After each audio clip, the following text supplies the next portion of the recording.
Okay.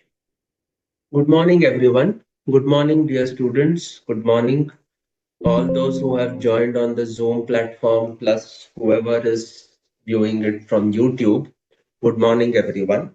So today we begin discussions on Ind AS 102, that is share-based payments. Okay, so from your examination perspective, it's one of the most important chapters because more often than not, you do find questions that flow in from this standard. From perspective of calculations, there are a lot of calculations, repetitive in nature, but you will have some calculations to be done. Conceptually, there are a lot of concepts that we will be going through, we will be visiting. And from these two perspectives, the calculation part as well as the conceptual part, this makes it a favorite for the examiners to ask in the examination. More or less every attempt or every alternate attempt, you do have questions that flow in from this particular chapter. Okay. Normally the weightage ranges from 6 to 8 marks. Plus, of course, now you have the MCQs. So there also you can have a view of this particular chapter. Okay. So what we will be doing is I have already shared the presentation in the notes section of the portal. And I have also shared this assignment PDF in the assignment section of the portal. So you could please download it. So what I am going to do today is I will run you through the theory. I will probably try to explain and connect it with with certain examples. And then when we fall back to the questions that we need to solve, at that point of time, I think we will be fairly comfortable. Okay. So I hope that approach works with everyone. Okay.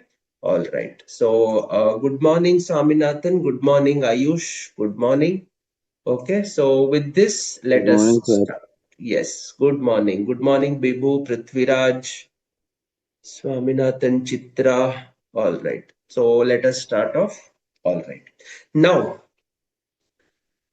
when you hear the words share based payment, what comes to your mind specifically? Typically, we think, oh, share based payments, then we immediately start thinking, sir, this would be something like ESOPs, employee stock option plan. Fair enough. This is one of the broad categories which get covered. If you remember, probably in your intermediate, when you were studying reporting at your intermediate level, you would have studied something known as a guidance note on employees' share based payments, right? You would have studied something known as a guidance note on employees' share based payments. Don't worry, Ayush, if it has slipped from your memory, not an issue. We are there to help you recollect that. Okay, so there was a guidance note that dealt with employees' share-based payments in the prior scenario. Okay, so now when we come to this particular topic, this particular standard. As we all know, guidance notes carried a recommendatory nature. If something was better, something gave a better picture, a truer and fairer view than what the guidance note suggested, you could go for the alternative. But now we have this incorporated in the standard itself. So therefore, following the requirements of Ind AS 102 becomes mandatory. Ind AS 102 is not restricting itself to employees' share based payments. Look at the words of the standard. The standard is saying share based payments. It is not saying employee related share based payments. Employee related payments, employee related share based payments will form a part of this standard and it forms a big chunk of this chapter. But aside from that, also, any contract which requires a company to make the payment in its own shares. What did I say? Any contract which requires the company to discharge the consideration or to make the payment in its own shares or in cash based on an amount that is dependent on its share price. So I'm covering two things. Any contract that requires the payment to be made either in own shares or cash based on own share price. Okay, so there is the underlying thing which is the price of my own equity shares. So when this is the way in which your consideration gets discharged, then that particular contract will be covered under the ambit of Ind AS 102. It will be covered in the ambit of Ind AS 102. So for example, the most popular one is your employee stock option plans. What is an employee stock option plan? The company gives an option to the employee. The company gives an option to the employee. If the employee wants, he can purchase the shares of the company. He can purchase the shares of the company. So when I say purchase, what does it mean? Sir, he can go and purchase from the external market. If I'm an employee of Reliance, for example, if I'm an employee of Reliance, I log into my Zerodha account. I log into my Zerodha or HDFC Securities or Kotak Securities. And when I log in there, I can see the Reliance Industries Limited script being traded and I purchase it. Will that amount to a stock option plan? Answer is no, because you are purchasing not as an employee, but you are purchasing separately as a regular shareholder. So that is not a stock option plan. A stock option plan is something that is given to the company, given by the company to you. So when you have an option to subscribe to those shares, or if I use the technical term of the standard, when you have an option to exercise, when you have the option to exercise, and when you exercise pursuant to that plan, then it becomes an employee's stock option plan. Obviously, if you get an option which is equal to the market price, you will say, why should I go for the plan I can get from the market? So when the company offers something to the employees, it will obviously be at terms which is better than that of the market. So those are what we call as employees stock option plan. How does Reliance account for those options is what is covered in the books of the company, is what is covered under Ind AS 102. Employee, there will be something known as an exercise price. The employee will pay the exercise price, the company will issue the shares, and that will complete the stock option plan. Okay, so this is typically one of the examples of a share-based payment. Another example of a share-based payment, you could be having something known as a contract, a maintenance contract, for example, where payment needs to be made in own shares, or you are buying machinery from a vendor and the vendor says, I do not want cash, I want shares in your company. So in such a case, that also gets covered under share based payments. So broadly, are we able to understand the concept of share based payments? Yes. Are we able to understand the concept, everyone? Yeah. You please feel free to mute yourself, okay, and talk. Okay, Sanjay, Neha, Prithviraj, all clear? Yes, clear. Okay, fine. So now when we Yes, talk sir. about, yes, so now when we talk up, so broadly, see, again, I'm saying broadly the focus will be on employees share-based payments, okay, because that is the one where you have maximum variety and where you have lot of questions that come from employees share-based payments. But again, scope is not restricted to employees, scope is extremely wide. So now when we talk about share-based payments, we come to the first one, that is equity settled plans. We come to equity settled plans. What do you mean by equity settled plans? Here, the consideration or what we call as liability. Or if you have to talk as a layman, we call it as an obligation. Whatever you call consideration, liability, or obligation, this is settled or discharged in entities own equity instruments. In entities own equity instruments. This is known as equity settled plan. I issue my own equity shares for discharging consideration in respect of services or goods which I have received. In respect of services or goods which I have received. Okay, so that becomes your equity settled plans. Okay, now, why do we normally give ESOPs to our, why do we normally give ESOPs to our employees? Motivation. The employees will be motivated to serve the organization to ensure that they deliver more revenue, they deliver more profits. When they deliver more revenue, more profits, naturally the stock starts appreciating. Employee, since he is the owner of those stocks, naturally employee also will start getting wealthier. So to give a sense of ownership, normally ESOPs are given. Okay. Now, there is, so this one best example would be ESOPs. Now, the next one, there is a variation to this. There is a variation to this. Okay. See, tell me one thing. If I give ESOPs, I am the promoter of the company. If I give ESOPs, do you think my ownership stake will dilute after the ESOPs are exercised? Yes. Come on.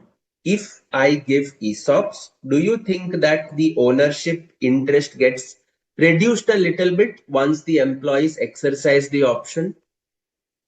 Yes. Yes, sir. Yes. Obviously, it does.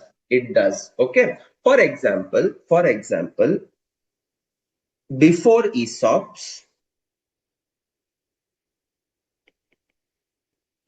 let us suppose there were 100 shares or 1000 shares. Out of 1000 shares, 510 shares are held by the promoters. 510 shares are held by the promoters. That means how much is the stake? The stake is 51%. Now, ESOPs are given. Let us suppose ESOPs are 200 shares. And now when ESOPs are 200 shares and suppose employees exercise all the options, how many shares will I have in the kitty? 1200 shares. Are you able to understand this? But what is the promoter holding? Sir, promoter holding is continuing at 510 shares by promoters. Now tell me, is the promoter holding more than 50% or less than 50%? By virtue of ESOPs getting exercised, will the promoter stake be more than 50 or less than 50? Yes, tell me. Yes, Less than 50. it will drop below 50. It comes to around 42.5%. So can you see this? So now in this particular case, do you think that the promoter group will be willing to give shares? Answer is no, not necessarily. Particularly when the results are going against the promoter in the sense that it is diluting their stake, then obviously promoters will say we will not issue ESOPs. But at the same time, I want to motivate the employee. So therefore, your equity settled plans come up with a variation. They come up with a variation. What is that variation? We issue something known as a cash settled plan. We give something known as a cash settled plan. That means what? I will make the payment amount based on share price of the company. based on share price of the company. What do we call it as? You may have heard this word long time ago. SARs, stock appreciation rights. Do you recollect something vaguely you have studied? Stock appreciation rights or share appreciation rights. Yes, these are known as SARs. So, for example, depending on how your price of the share fluctuates, that much cash is something that you will give to your employee. That much cash is something you will give your employee. Okay. Are we okay? So when I give cash to the employee, am I issuing new shares? Answer is no. You are not issuing new shares. And because I am not issuing new shares, will my holding as a promoter get diluted? Answer is no. It will not get diluted. Are you able to follow? Yes? Sure? Are we able to follow? Yes. Okay. So now we will try to understand all these things with the help of a simple example. Okay. We will try to understand with the help of simple examples. This example, I will go on adding terms. I will go on adding information. I will go on explaining each of that. We will see the question in totality. And that should give you a fair idea of how a share based payment gets accounted. And with that, when we come to your questions in the study module or RTP or past exam questions, you will be in a fairly comfortable position to address that. Okay, so now let us start with a particular example. Okay, if you want, you can note it, otherwise, you can just listen. There is no hard and fast rule. Okay, so grant date 1/4/2030. What do you mean by grant? Achha, let us not put the years because then we will just say 1/4/20X3. Okay. What do you mean by grant date? On this date, the organization gives the contract to the employees saying that, look, I am granting you an option to subscribe to the shares. Okay, the grant date is the date when the contract is communicated to the employees. The terms are agreed between the employees and the company. Employees know their rights, employees know their obligation. Company knows its rights, company knows its obligation. That date when you reach the consensus and you formally sign off from employee side, there will be a representative who will sign off. From company side, there will be a representative. On the date when you sign off the share based payment agreement, that date becomes your grant date. On the grant date, are you issuing shares? Answer is no. Is the employee paying anything? Answer is no. This is only a date when you are getting into a consensus. When you are getting into a consensus. Okay, so grant date is 1/4/20X3. Now, the organization says shares you will not get immediately. थोड़ा मेहनत करना पड़ेगा. You will have to work for it. You will have to toil for it. Sir, what do I have to toil? In what manner do I have to toil? So what the employer, the company tells is, you can subscribe to the shares if you are present in the company for a period of 3 years. You can subscribe to the shares if you are present for a period of 3 years. Those 3 years is what we call as vesting period. Which period? Sir, we call it as vesting period. In vesting period, employee cannot uh, purchase the shares under the plan.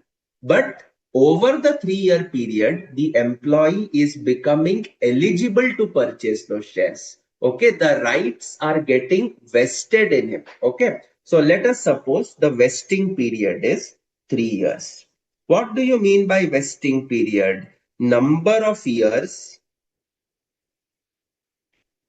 employee must serve to become eligible.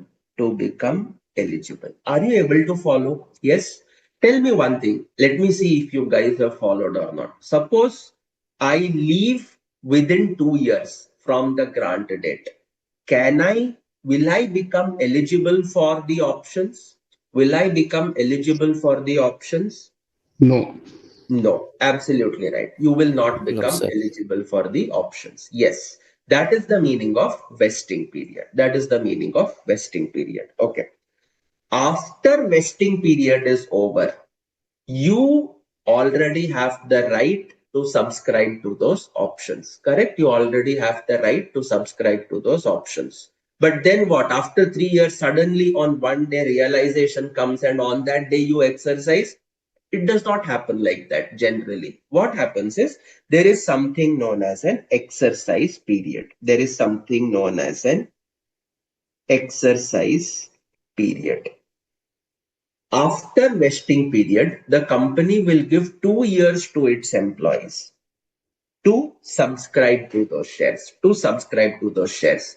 This is known as exercise period. This is known as exercise. In that period, employee can exercise the option. Employee can exercise the option. So now let us see if you have understood. Suppose an employee serves the entire vesting period with the organization, 3 years. Let us suppose he leaves the organization in the fourth year. Let us suppose he leaves the organization in the fourth year. In the fifth year, he will come to the company and say, I have this option. Give me the shares under this option. Can he say so? Can he invoke the right and say that I am eligible to avail the shares under the stock option plan even after resigning in the exercise period? Yes. Can he do that? Yes, he would be eligible He Yes, would. sir. because he's completed 3 years of the Yes, vesting period. absolutely. The key point all of us have to remember is the employee side of obligations is during the vesting period. Once the vesting period is served, once the vesting period is served, the employee is eligible to subscribe to the shares. He is eligible to receive a cash payment if it is in the nature of stock appreciation rights. Okay. So when this is your scenario, what can happen is even if the employee resigns in the exercise period, he can still say that, look, I served the vesting period, so now I can exercise your shares. I can exercise my option and purchase your shares, even though I am no longer an employee. All well? Okay. So your exercise But sir, company can add a clause in the contract that while in the exercise period, the employee should be in the employment of the company. Can company do so? See, if they do that, then will it be a vesting condition or will it be an exercise condition? Because now what you are saying is to exercise the option, you need to be an employee of the company. So therefore, you are putting in a vesting condition, correct? Okay, Yes, okay, got it. it Thank can you. do. See, I'm not denying that. I am not at all denying that. The whole point is this. See, when we introduce such a condition, the basis of accounting also will start getting modified. Okay, I will come to this point when I discuss the accounting, which is shortly, say within half an hour from now, I will address the accounting. That time we will come to this condition. Okay, what you have put in. Okay, Ayush. Okay, Okay, sir. all Okay, right. thank you. So now let us suppose the exercise price is rupees 500. Let us suppose the exercise price is rupees 500. That means what? Suppose an employee, I will put it with the help of a timeline. Okay. 1420x3. This is your grant date. Okay. This is your grant date. On this date, you enter into an agreement come to consensus, employee and the company, both of them know their rights, their obligations, they sign off the paper. Then the employee will serve the organization. For how long? He will serve for 3 years. Okay, so you come to 1420x6. Okay, so in this period, the options vest. The options vest. So we call it as the vesting period. And after that, you have 2 years till 31st March 20x8. This is a 2-year period. This is your exercise period. Okay, in this period, options do not vest, they get exercised. They get exercised. So this is 31st March 20x8. This is end of option life. Okay, option ends on this date. Okay, all right. Now, the exercise price is the price that the employee is expected to pay to the company to get the shares. समझ में आ गया? It is the price that the employee will pay to the company to get the shares. So let us suppose this is the case. I will explain both SARs as well as ESOPs. Let us suppose the plan was an ESOP plan. Okay, the plan was an ESOP plan. So you have company on one side, employee on the other side. So what will happen? Employee will pay rupees 500 to the company.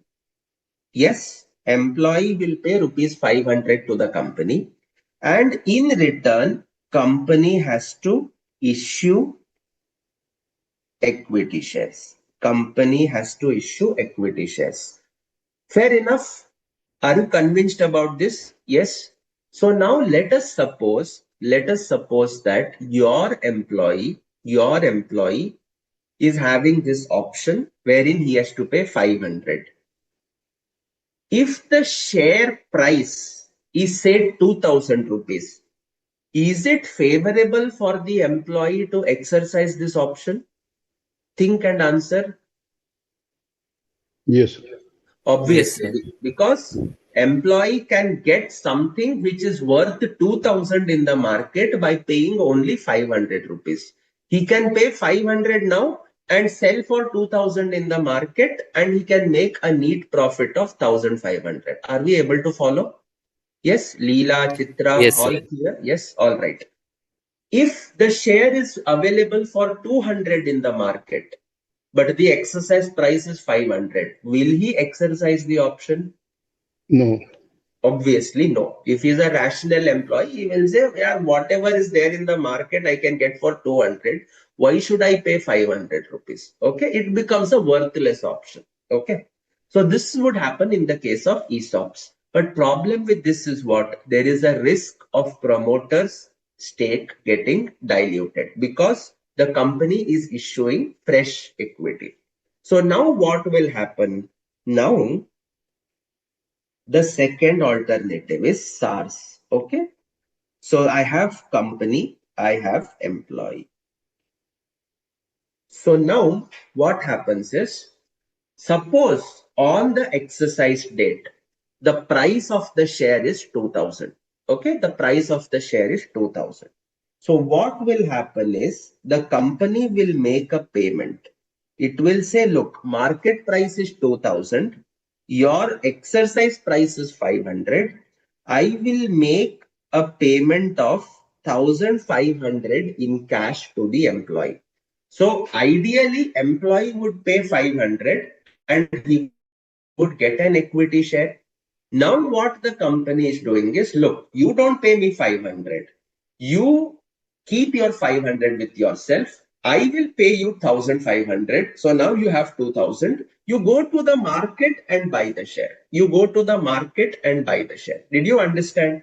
If it were to be 800 rupees, if the market price was 800, then the company would pay 300 in cash Employee would take that 300, add his 500, log into Zerodha or Kotak Securities or HDFC Securities, whatever broker account, he would log in and buy the share from there. Are we clear with this? Yes? Yes, clear. Did you understand the settlement, how it happens in the case of a SAR? Yes, a stock appreciation, right? This is Yes, very sir. important. This is very, very important. Okay. And Why sir, he it can is keep the important? cash. If he doesn't want to buy the share, he can Of keep the course, cash, sir. yes, he can keep the cash with himself. He can keep the cash. वो बोलेगा यार मेहनत कौन करेगा? Who has to struggle to buy the share? Zero था पे account खोलो, bank link करो, आधार पैन लिंक हुआ कि नहीं चेक करो, वहां पे जाओ, ब्रोकरेज दो, शेयर खरीदो, शेयर का क्या भरोसा? What is the guarantee that the price will keep on appreciating? I don't know. I'll just keep the cash with myself. I will not buy anything. I will not buy any share of any company whatsoever. I just keep 1500 with myself. Can the employee do that? He can very well do that. What he will do is he will surrender his right, get the cash, and sit with that cash peacefully at home. No problem. It will still continue to be covered under this standard. Okay. So now the settlement is clear, is to everybody. In the first case, in ESOP, you are settling in your equity instruments. You are issuing your own equity instruments. In the second case, you are settling in cash. You are settling in cash. Okay. So now we will come to the most important categorization. You people have still probably not studied financial instruments, which is fine. It's not required at this moment. But remember, in the first case, there is an obligation to issue my own equity instruments. In ESOP, the liability is settled with the issuance of own equity instruments. So this becomes an equity settled contract. This becomes an equity settled contract where I'm obligated to deliver my own equity. I'm in the books of the company. I'm obligated to deliver my own equity, to issue equity and give it to the employees. In the second case, am I obligated to deliver equity or am I obligated to pay in cash? What is my obligation in the case of SARS?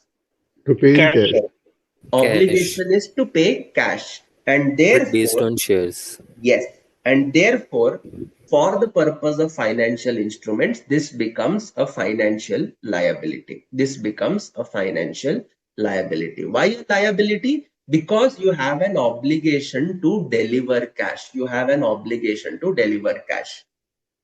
So we come to the next part. Now see, when I am introducing something as a financial liability, this should always get fair valued. This should always get fair valued because now it is a financial liability. A liability represents an obligation that requires settlement in cash. That requires settlement in cash. And therefore, at every balance sheet date or at every reporting date, we will look at what is the fair value of that option and we will restate the liability to that. Because as on that day, it represents the obligation that I have to pay in cash. It represents the settlement value. Are you able to follow? Yes, it represents the settlement price. Is it okay? Yes. Yes, sir. I will come to the accounting, but I'm just trying to help you understand what is the difference. In the case of equity, do I have obligation to deliver cash? Answer is no. Do I remeasure my own equity shares? Do I remeasure my own equity shares? For example, Reliance price today is 2 rupees. Reliance share price is say 2500 rupees, but its own equity share has a face value of 2 rupees. Do you think it remeasures its equity to 2500 rupees? Yes, have you seen that happen? Bolo. No, sir, Reliance not is, same. in Reliance's balance sheet, in its equity share capital, its own equity appears at 2 rupees. But that very same equity instrument in the market is available at 2,500.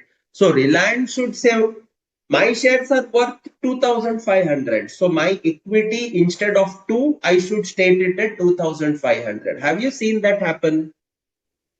No. No, No, sir. it No, sir. doesn't happen. नहीं होता वो वैसा. Sir, why does it not happen?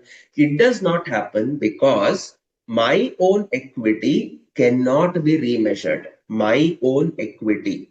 Equity means equity share capital plus reserves and surplus put together. This does not get remeasured. Sir, why? If it starts getting remeasured, then your net worth starts moving for reasons other than the profit you have generated. Yes or no? If this starts moving based on market prices, then my whole net worth goes for a toss because net worth is dependent on items which are related to the profit and loss or revaluation that happens with certainty. Okay, when I do a revaluation, I know I'm doing a revaluation and I take the revaluation gains or losses to equity. Similarly, my year's profit or loss goes to my equity. So it is these two reasons that contribute to change in equity. Market revaluations cannot determine my change in equity, and therefore this is never remeasured. This is never remeasured. In an ESOP, there is no remeasurement. In a stock appreciation, right, there is a remeasurement at fair value because it represents an obligation to deliver cash. Are you able to understand this? Yes? Yes, sir. Basics, if you are able to understand, it's clear. I still have not come to the journal entries. Leela, Vibhu, Sanjay, Neha, Chitra, yes, Swaminathan, all clear? Clear. Yes. 1 minute. Chitra Yes, has, sir. yes, all right, paying cash. Okay, perfect. All right. Now, let us come on to the next part. So, when we studied the guidance note on employee share-based payments, it covered ESOPs and SARs. But in DAS, as I told you, scope is very wide. It includes payments made to employees, payments made to creditors, etc. So therefore, it's not binding itself to employees. Okay. Now, let us extend this particular example. Let us extend this particular example. Okay. So, I will now talk from the perspective of ESOPs. Okay. Same example, grant date 1420x3, vesting period, we had 3 years, exercise period after vesting 2 years, exercise price 500, fair value on grant date rupees 300.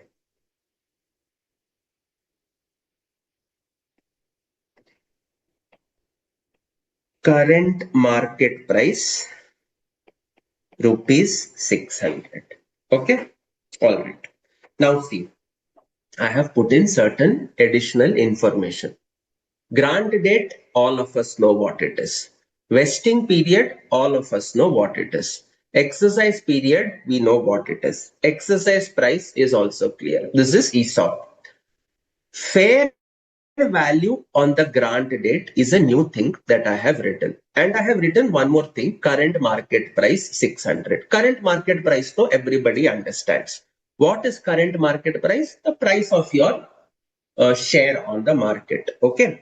So therefore, there is one more thing that can be derived, intrinsic value, which is nothing but 600 is the price of your shares minus 500 is equal to 100.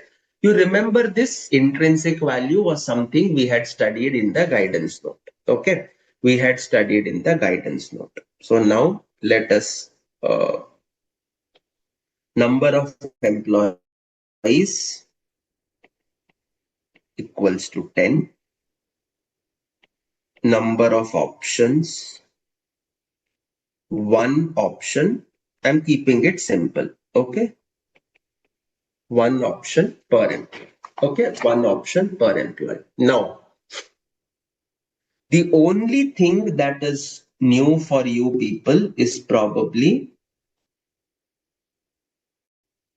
fair value.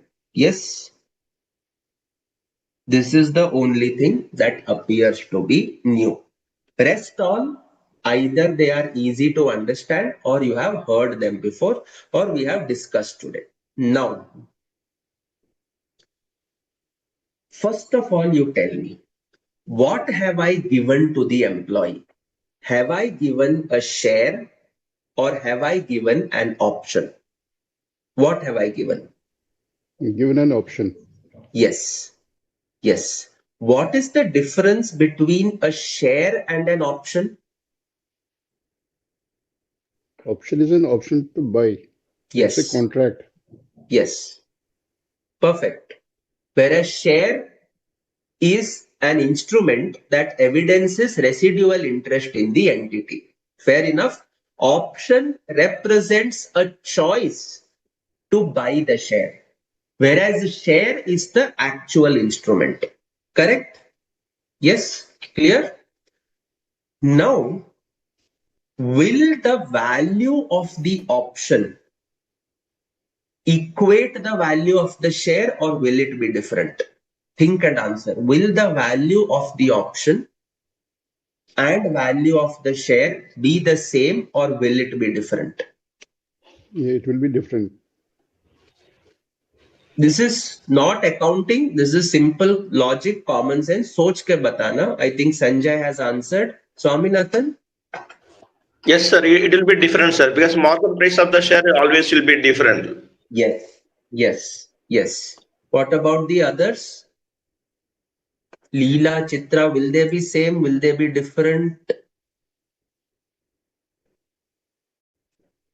They will be different. They will be different because one is the share price itself, that is the actual instrument, whereas one represents an option to buy it.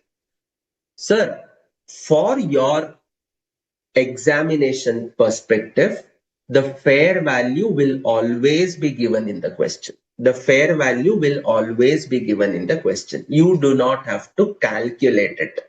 आपको मेहनत नहीं करनी है in calculating the option value. Is it okay?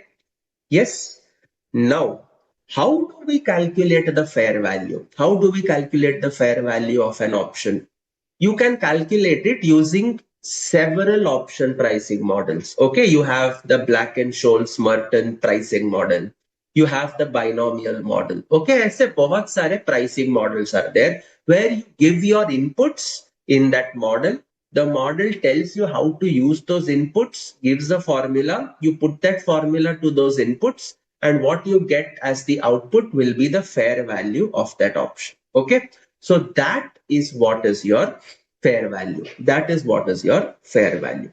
In your exams, fair value will always be given in the question. It will always be given. Now, when we had studied guidance note, at that time, we were doing some accounting based on intrinsic value. Why I wrote intrinsic value was I wanted to do a connection between what you did in intermediate versus what you are going to do now. In your guidance note, the accounting would be based on intrinsic value. Ind AS does not permit that. Ind AS does not permit that. Ind AS says you have to mandatorily take the fair value. You have to mandatorily take the fair value. Why is that so? Sir, when am I going to exercise the option? Tell me, when am I going to exercise the option? Now or after 3 years? When am I going to exercise the option? After a period of 3 years. If I exercise the option after 3 years, will this have any meaning for accounting now? Will this have any meaning to account right now? Tell me. Intrinsic value is today's value. Difference between current market price today and the exercise price. Yes or no? Yes. Yes, sir. Yes, sir.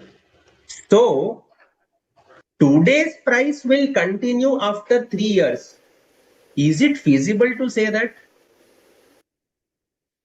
Is it logical to say that? No. And therefore, intrinsic value is a strict no in your valuation, is a strict no in valuation of those options. You have to use the fair value. You have to use the fair value. Acha. Fair value, sir, over 3 years, hai na? You have grant date and then you have vesting period for 3 years. So which fair value should I take? Your question may sometimes have fair value on the grant date, fair value after 1 year, fair value after 2 years, fair value after 3 years. Which fair value should I take? Suppose this very question, fair value grant date is rupees 300. Fair value after year 1, rupees 370. Fair value after year 2, rupees 450. Fair value at the end of the vesting period, rupees 475. Which fair value should you take?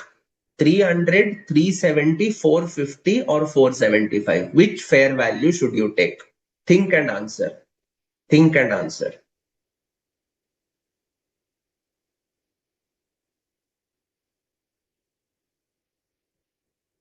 Fair value at Because the end of the vesting period? at the end of the vesting period, so I got one answer that we should consider 475. You meant that, right, Sanjay? Yes. Okay. Anybody else who has any other opinion or any other suggestion or any other thought process? Leela, Chitra, Ayush, Bibu, Neha.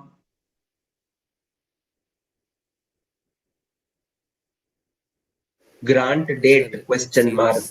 Okay. All right. Fine. After 3 years, grant date. Okay, fine. Anybody else? I thought Ayush was saying something.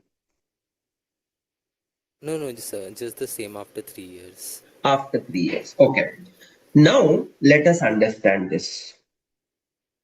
Just a very common thing. See, there is one way. I can give you the rules, follow it, get it done. But I think that if you understand the reasoning behind the rules, it probably makes more sense. Okay. Now let us start with this. I have company on one side. I have employee on the other side.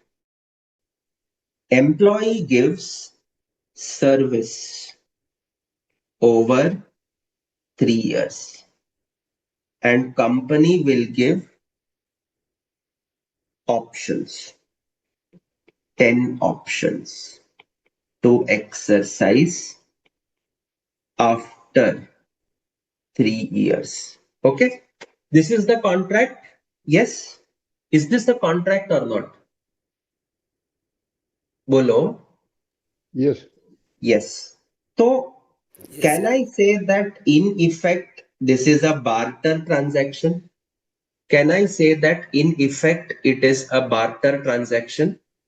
Sir, Yes. barter क्यों बोलते हैं? We call it as a barter because options are granted against service from employee. Yes or no? Yes. तो cash तो कहीं पर भी नहीं है.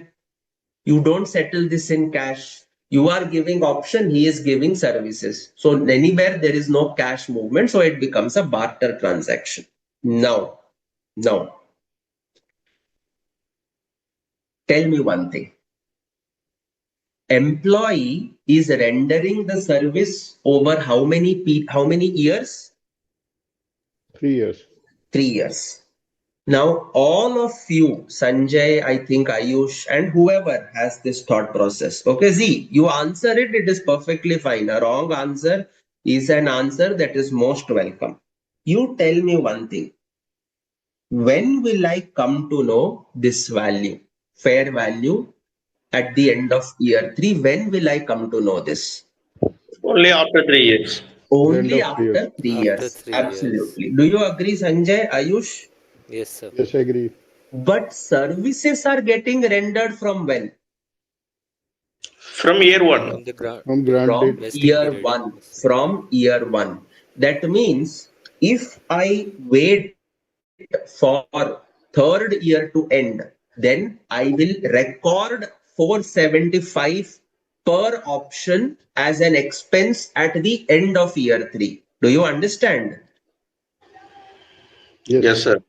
Is it right to Yes, take sir. 475 at the end of year 3, or is this an expense that needs to be booked over a 3-year tenure? It has to be Over booked the over 3 year 3 years. tenure. Over 3 years. Sanjay, Ayush, are you clear? Yes, clear. Yes, sir. So therefore, if I have to book it over a 3-year tenure, I need to start on the grant date. Yes or no? Yes, sir. We need to start from the year one. That fair value to be considered as a liability for the year. Yes. Did you understand, Sanjay and Ayush? Did you understand? Yes, yes, understood. Yes, sir. Yes, So sir. you will be taking which fair value? We will be taking fair value at the grant date. Chitra, is it clear? Yes, all clear? Yes, perfect. So now, if this is the case, the fair value at the grant date will be considered as your value for the purposes of accounting. This is one way of understanding. This is one way of understanding. Another way of understanding, in your standards, it is mentioned that when there is a barter transaction, the transaction will always be accounted at fair value of goods or services received. Yes or no? Any barter transaction will be recorded at fair value of goods or services given or received, whichever is more clear. Yes? Yes, sir. In that PP also we studied like that. Yes, yes. Is it mentioned in your property, plant, equipment, in your intangible assets? Everywhere it is mentioned. Yes or no? Leela? Yes. Sneha, Sanjay, do you remember? Yes, All yes. barters, in barters, accounting is at fair value of goods or services received. Yes, this is how it is. Okay. Now, this is the barter. I am the company. What am I getting? I am getting services from the employee. What is the fair value of employee service? Can anybody measure fair value of employee service? Yes. Is there a benchmark? No, there is no benchmark. So when I cannot measure the fair value of employee service, I naturally have to measure it using the fair value of options given. Yes or no? I naturally have to measure it at fair value of options given. And fair value of options given, the options are given on which date? It is given on the grant date. And therefore, you will start booking your expenses using the fair value at the grant date. Have you understood? Yes. Have you Yes. understood? Yes, sir. Yes, understood. Yes, Yes. sir. All right. All right. Yes. Fine. Now, this is the grant date 1420x3. The first day, the grant date, employees representative signed the agreement, company representative signed the agreement. So on this date, I pass the entry employee benefit expense account debit 300. Credit किसको जाएगा? What we will credit, we will see later. Okay. Is this correct? Employee benefit expense account debit 300. On the first day itself, I book this. Is this correct? It should be spread over the period, vesting period. Yes, it should be spread over the 3-year tenure. On the grant date, you have only come in consensus. You have only come in consensus. In this particular case, I'm telling in this particular case, okay, because the vesting period is 3 years. In this particular case, you have only entered into an agreement. The employees have not yet rendered the services. Yes or no? Because the employees have not yet rendered the services, liability is still not created. And therefore, debiting employee benefit expenses entirely on 1st April 20x3 is not correct. Has everybody understood this? Yes, Completely, sir. Yes. completely. Can I book it entirely on 31st March 20x6? That is after 3 years. No. No, sir. That is also not correct. You No, cannot sir. because it is provided over a 3-year tenure. So this also is not correct. This also is not correct. And therefore, as Sanjay said, and everybody will be agreeing right now, this has to be spread over a 3-year tenure. This has to be spread over a 3-year tenure. Sir, why are you saying over 3 years when the option has a life of 3 plus 2, 5 years? Why are you saying 3 years? Because 3 years is your vesting period. After that, it is only exercising your right. After that, it is only exercising your right. Do you understand? Yes, Yes. sir. So now we come to Ayush's question. He had asked that if there is a can companies put a condition that employee needs to be in employment in the exercise period. If that is the condition, what will be the vesting period? Will it be 3 years or will it be 3 plus 2, 5 years? Yeah, it will be 3 plus 2 years, 5 years. Agreed. Yes. Yes, sir. So It that will is be right. five So years. in effect, आप क्या करोगे? You are just extending the vesting period, right? You are just extending the vesting period. You are saying he has to serve for 3 years, but he should also be in service in the exercise period. So therefore, your vesting period can go maximum up to 5 years. So in that case, your accounting gets modified accordingly. Is it okay? Yes, sir. Yes. But in that case, we have to account individually for each employee. Like employee one may be exercising his option on day one, and employee two may be exercising at the end of Exactly. exercise period. So just give me another 15-20 minutes.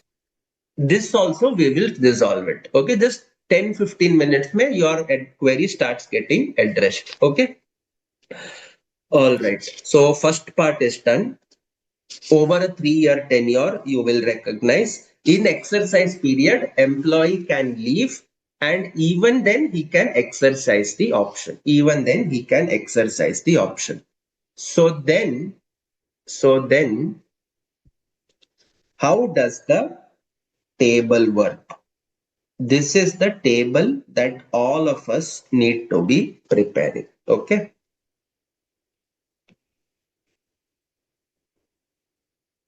Number of employees 10. Correct. number of options per employee, one option per employee. Fair value per option.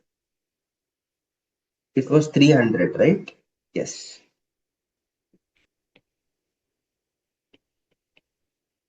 Multiply all of them. Okay. So this gives you total employee benefit 3000. Are you okay with this? This is your total employee benefits. Pro rata. This is for year 1, end of year 2, end of year 3.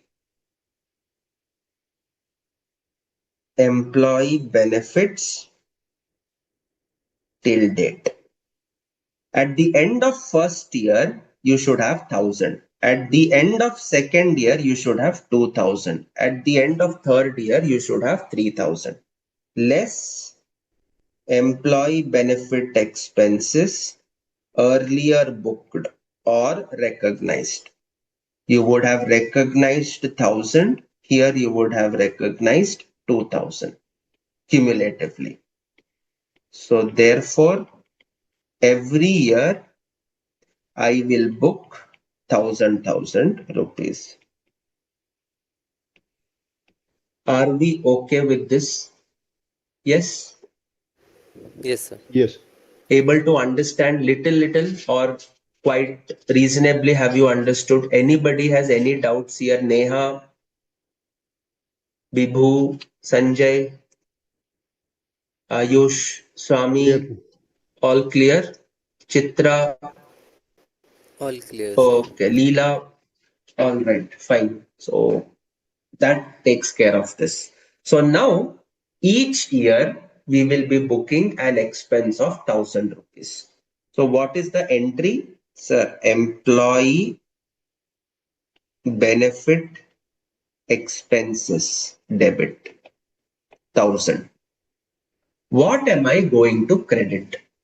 Slightly put pressure on your memories and you should be able to recollect that we used to give a credit to stock options outstanding account. Yaad hai? In our intermediate under the Yes. guidance note. We used to give credit to stock options outstanding account. Okay. Why was it created here? Why was it credited here? Because this represented an obligation to give the shares. This represented an obligation to give the shares. Abhi, your level you have surpassed intermediate. You are studying in days. So now हम उसको stock option outstanding account में नहीं डालेंगे. We will not put it in stock option outstanding account. We will create a special SBP reserve account. The name has changed. इसका नामकरण बदल गया है. Okay, SBP reserve. We will credit it to share based payments reserve. This was under the guidance note, but now under the reserve, under Ind AS 102, we will give the credit to SBP reserve. Meaning is the same. This represents an obligation to issue equity instruments. This represents an obligation to issue equity instruments. And this SBP reserve will sit in your balance sheet under other equity. Are you able to understand? Are you able to follow? What is this Yes. complete form of SBP reserve? Share-based payment reserve. Right. Standard है ना SBP, share-based payment reserve. Okay. Yes. Yes. Okay. Is it clear? Okay. So now, if I look at year 1, 2, 3, in your P&L, there is an expense hit of 1000 in each year. Do you agree to this? Yes. Yes. Yes, sir. Agreed. And SBP reserve balance. Year 1 is 1000. Year 2 is 2000. Year 3 it becomes 3000. Do you agree to this? Yes. Clear? Chitra, Leela, Vibhu, Neha, all clear? Yes. Okay, fine, perfect. Okay. Now, vesting period is over already. Okay, vesting period is over. 3 साल हमारे बीत गए. We passed 3 years. Now it comes to exercise period. Okay. Now it comes to exercise period. This is between 1420x6 to 31,320x8. Yes, इन 2 साल में आप कभी भी exercise कर सकते हो. In this 2 years, any time you can just come in the morning and say I want to exercise my options and you exercise the options. So, when you have to exercise the options, what are you going to do? What are you going to do? Is there an exercise price? Is there an exercise price? There is. There is an exercise price, right? This is your exercise price, 500. So you will get shares only if you as an employee pay 500 rupees. Do you understand? Yes? Yes, sir. Yes. Okay. So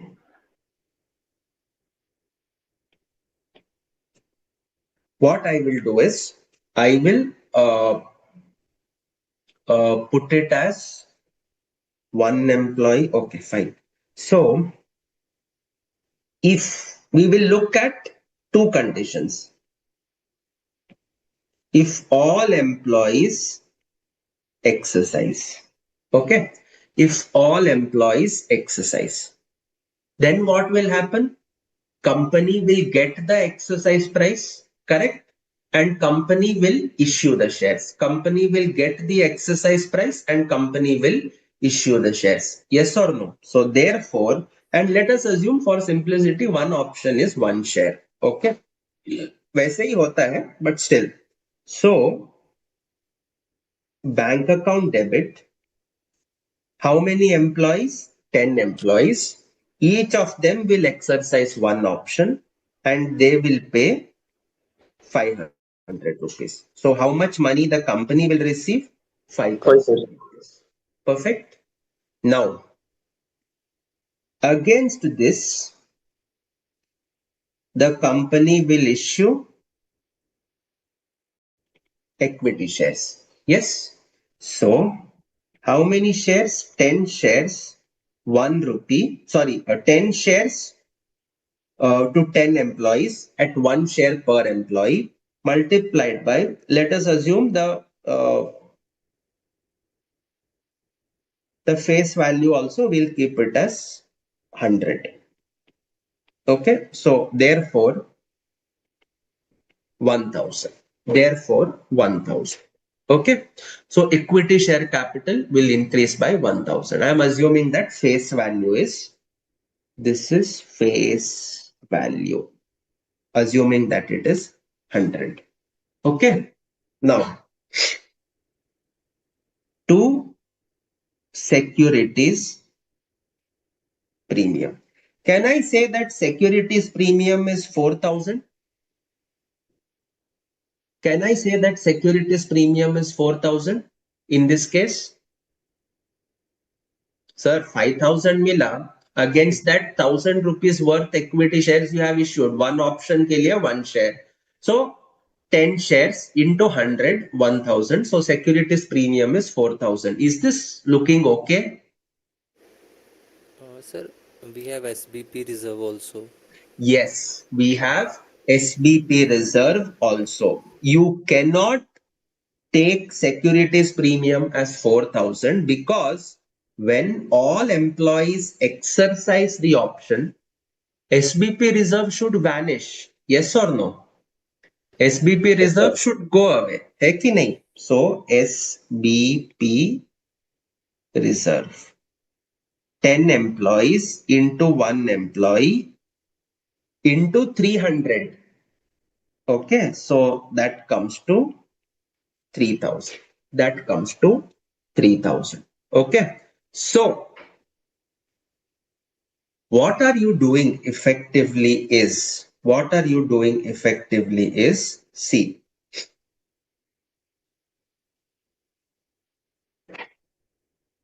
you are receiving 500 in the form of employee service. Yes or no? What is this 500 in the form of employee service? Sorry, you are receiving 500. I'm sorry, my bad. You are receiving 500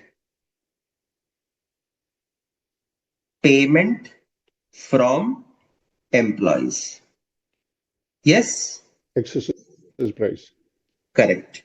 And you are getting 300 as service from employees. Yes or no? Bolo, 300 na Yes. per employee. Yes or no? Look at this fair value per option. This one. What is this? This is the service value of the services which employees have given to you. Yes or no? Tell Yes, sir. me. Yes. Yes or no? Yes. Is it Yes, sir. Yes, sir. unanimous? Chitra, Sanjay, Neha, is it unanimous? Yes. So you are Yes. getting two components from the employees. You are getting a bank payment of 500 and the employee has put in his efforts over the 3-year tenure, which you had valued at 100 rupees per year. The fair value was 300. You split it over the 3-year tenure. So you are getting 500 cash plus 300 rupees services. So therefore you are getting in total 800 rupees for your shares. Yes or no? So therefore, that is what we are doing. We are getting 5,000 from 10 employees, 500 into 10. They have also given services for these shares, which is now sitting in SBP reserve, 300 into 10. So that is 3,000. To equity share capital, 1,000. To securities premium, this will now be the correct balancing figure of 7,000. Did you understand? Yes. Understood. Anybody has even 1% doubt here, please feel free to ask. Do not go home with questions in your mind, okay, with doubts. Sir, with that logic that we have received services of rupees 300, so Yes. I'm just a bit uncomfortable that we are debiting it, we are treating it as an expense. In this one, No, no, no, no, sir. Earlier, we over the 3-year period, we have debited yes, 1,000 each year. yes, yes. So in essence, we are saying that we have already paid for those services and we have parked those services aside. Nahin. We have received those services, which is why it has gone to the P&L, correct? Which is why it has gone to the P&L, employee benefit expense. But against the services which we received, we have not yet paid anything to them. We have parked it in SBP reserve. Okay? Okay, okay, okay. Got it, हमें got services मिल गए, उसके बदले में हमने कुछ दिया नहीं उनको, it. Right, हम right, 3 right, साल sir. बाद देने वाले हैं. Yes. Right, sir. Okay, got it. So that is why it is credited to SBP reserve. Okay. Sir, which means in addition to the 5,000 rupees, via Yes. the existing service, we received 3,000. So total receipt is 8,000. Yes. Absolutely. Take it. I will give another similarity or another analogy. You should be able to understand. Suppose you now see, just a week back, I was seeing there was a riot outside Apple store because it launched iPhone 17. Okay. You must have seen the news. You must have seen the clippings. All of us are aware iPhone 17 was launched. Now, suppose you already have an existing iPhone. Okay. Suppose you have an iPhone 13 or iPhone 14. You take that iPhone to Apple store. Okay. and you tell them, look, I have this iPhone, I want to exchange this iPhone. So tell me, so if the price of the new iPhone is 1,50,000 rupees, exchange value, let us suppose it is 30,000 rupees, how much they will collect from you in cash? 1,20,000, correct? Only remaining. 1,20,000 only remaining. Yes or no? 1,50,000 Yes, sir. new price, 30,000 exchange value. So you will pay 1,20,000. Yes or no? Yes, Yes, sir. sir. So in effect, what is Apple getting from you? Apple is getting 1,20,000 cash, 30,000 worth phone is what Apple is getting from you. Correct? Yes, sir. Correct. Similarly, in this case, the company is getting 5,000 cash and services worth 3,000 over the 3-year vesting period, which are already received by the company. Yes or no? Right, sir. So Yes. Swaminathan understood, Yes, sir. Clear, sir. and therefore the share value is 8,000. Assuming 100 is your face value, capital will be 1,000 and securities premium will be 7,000. Okay, all clear? Chitra, clear? Yes, all right. Now let us suppose so this is one case, or if only 8 employees exercise. Let us suppose out of 10, 2 employees did not exercise. Whatever reasons, they forgot, they did not want to exercise, vagara vagara, whatever be the reason. So then you will help me with the amounts now. Bank account debit, how many employees? 8 employee. 8, one option per employee into rupees 500. 500, 500. So that comes to how much?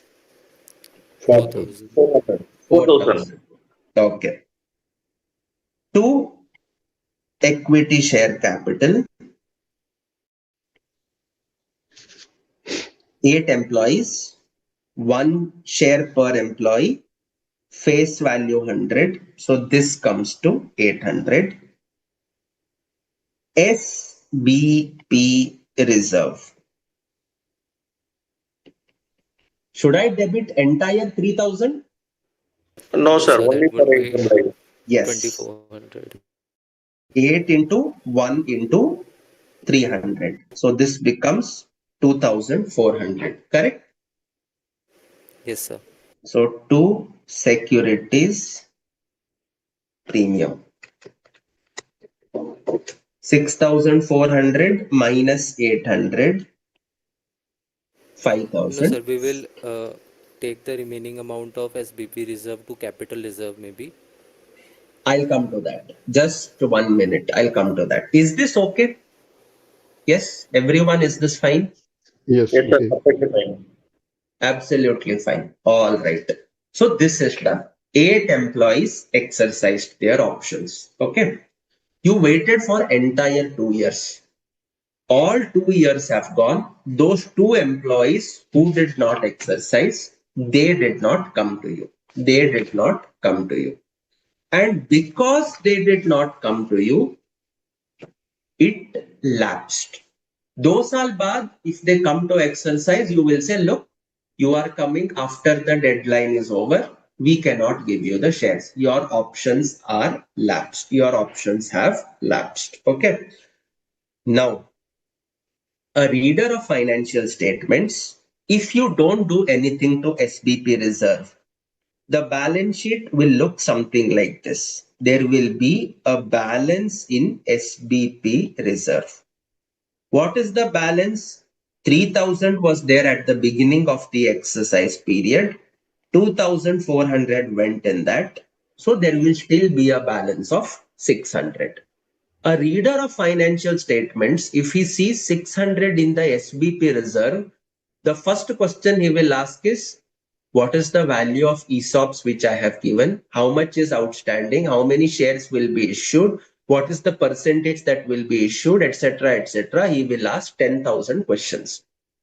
And you as a company will say, sir, but all ESOPs are exercised. Then the shareholder will ask, then why are we having SBP reserve? It should get closed.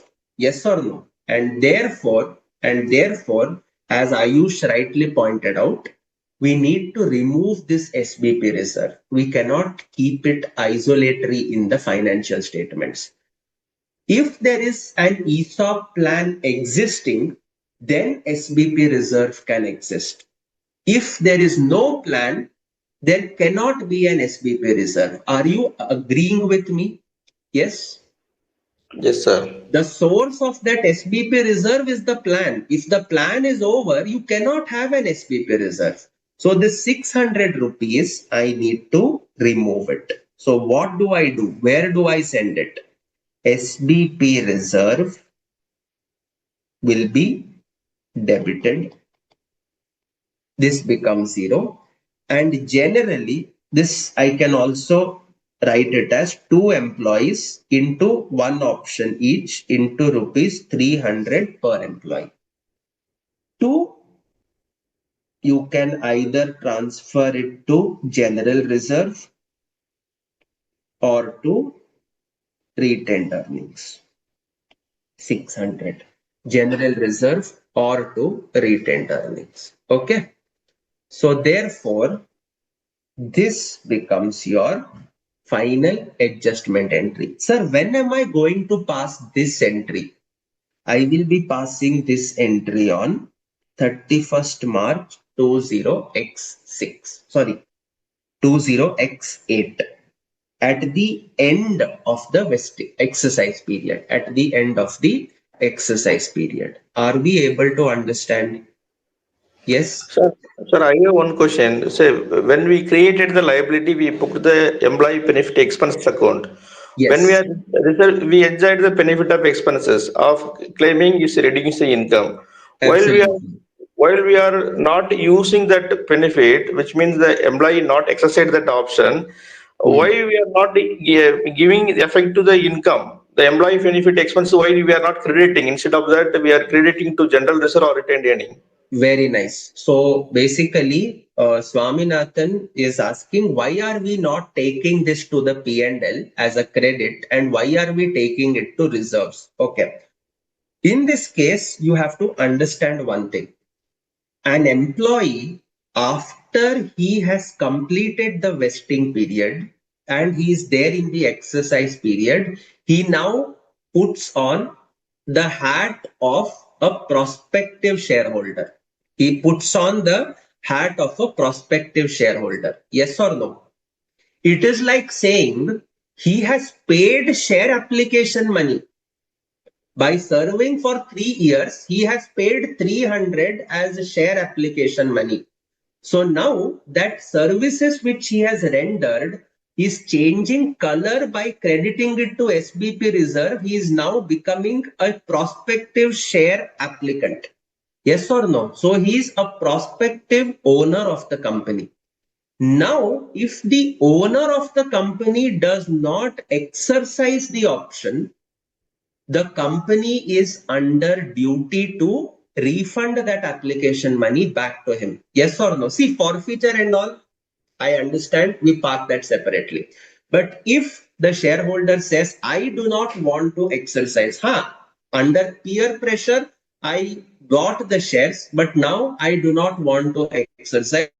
You please return my money back to me. The company is obligated to return that money back to the share applicant. Similarly, in this case, the employee, after rendering service, is not just an employee. He has participated in a share-based payment plan, and therefore he is, along with being an employee, he is a prospective owner. And when he is a prospective owner, whatever services he has already provided, the cost of which you have taken to the P&L, the benefit of that cannot come back to the P&L because that benefit is not effectively negating the services that they have already rendered. Effectively, that is nothing but something like an owner to owner relationship which is being entered into. It is like saying if a retiring partner in a partnership firm, after retiring, he says that my capital balance I do not want. Will you take that capital balance to the P&L, or will you distribute it among the remaining partners by an adjustment through the capital account? You will adjust it by way of a capital account adjustment. You will not take it to the P&L because this is an owner to owner transaction. Similarly, in this case, by not agreeing to exercise, the employee who was a prospective shareholder, a prospective owner, has said, I do not want to exercise. And when he does not want to exercise, you cannot take it to the P&L. It's not a part of your operations anymore. It is a shareholder refusing to be part of the company and effectively forfeiting his efforts. He is effectively forfeiting the money that was given. That money he gave in the form of rendering services over the 3-year tenure. Now he's saying, Jane do, let it be. I do not want to subscribe to the shares. You keep the money yourself, or you keep my efforts with you. And he walks out. So when he walks out, that effort which is valued at 300 should be moving to a reserve instead of the P&L. Do you recollect? Yes, Swaminathan? Yes, sir. Yes, sir. And Another also for parallel, you have subscribed to the shares, you pay the first call, you do not pay the final call. After repeated reminders, you do not pay. What they will do? They will forfeit. And when they forfeit, the balance in share forfeiture account, where does it go to? It goes to capital reserve. Yes or no? It goes to a capital reserve. That money does not come to P&L. Yes or no? yes, sir. But sir, in Similarly, effect, here employee did not give the money, but they gave services. Now they say, I do not want. So whatever is the service worth 300, you move it to reserve. So now Ayush is going to ask why retained earnings and why not capital reserve, right? right, sir, right, sir. Okay. This is what the standard prescribes. Okay, this is what the standard prescribes. Move it to retained earnings. You can use it as part of your regular distributions, etc., etc. See, one thing we have to understand: what is the source of Ind AS? IFRS. IFRS. Now, IFRS, is it restricted to one company, or is it restricted? Is it pan global? Pan Global, around 165 countries adopted. Yes. So now there will be some companies law in United Kingdom, some companies law in Australia, some companies law in India. All these are Commonwealth countries. Okay, they all adopt IFRS. So now, do you think the standard should prescribe it should go to capital reserve, blah blah blah, or that should be taken care by Companies Act? Ayush. Should be taken care by Companies Act. So my job is to teach you reporting. You move it into reserves. Which reserve? General reserve or retained earnings. Okay.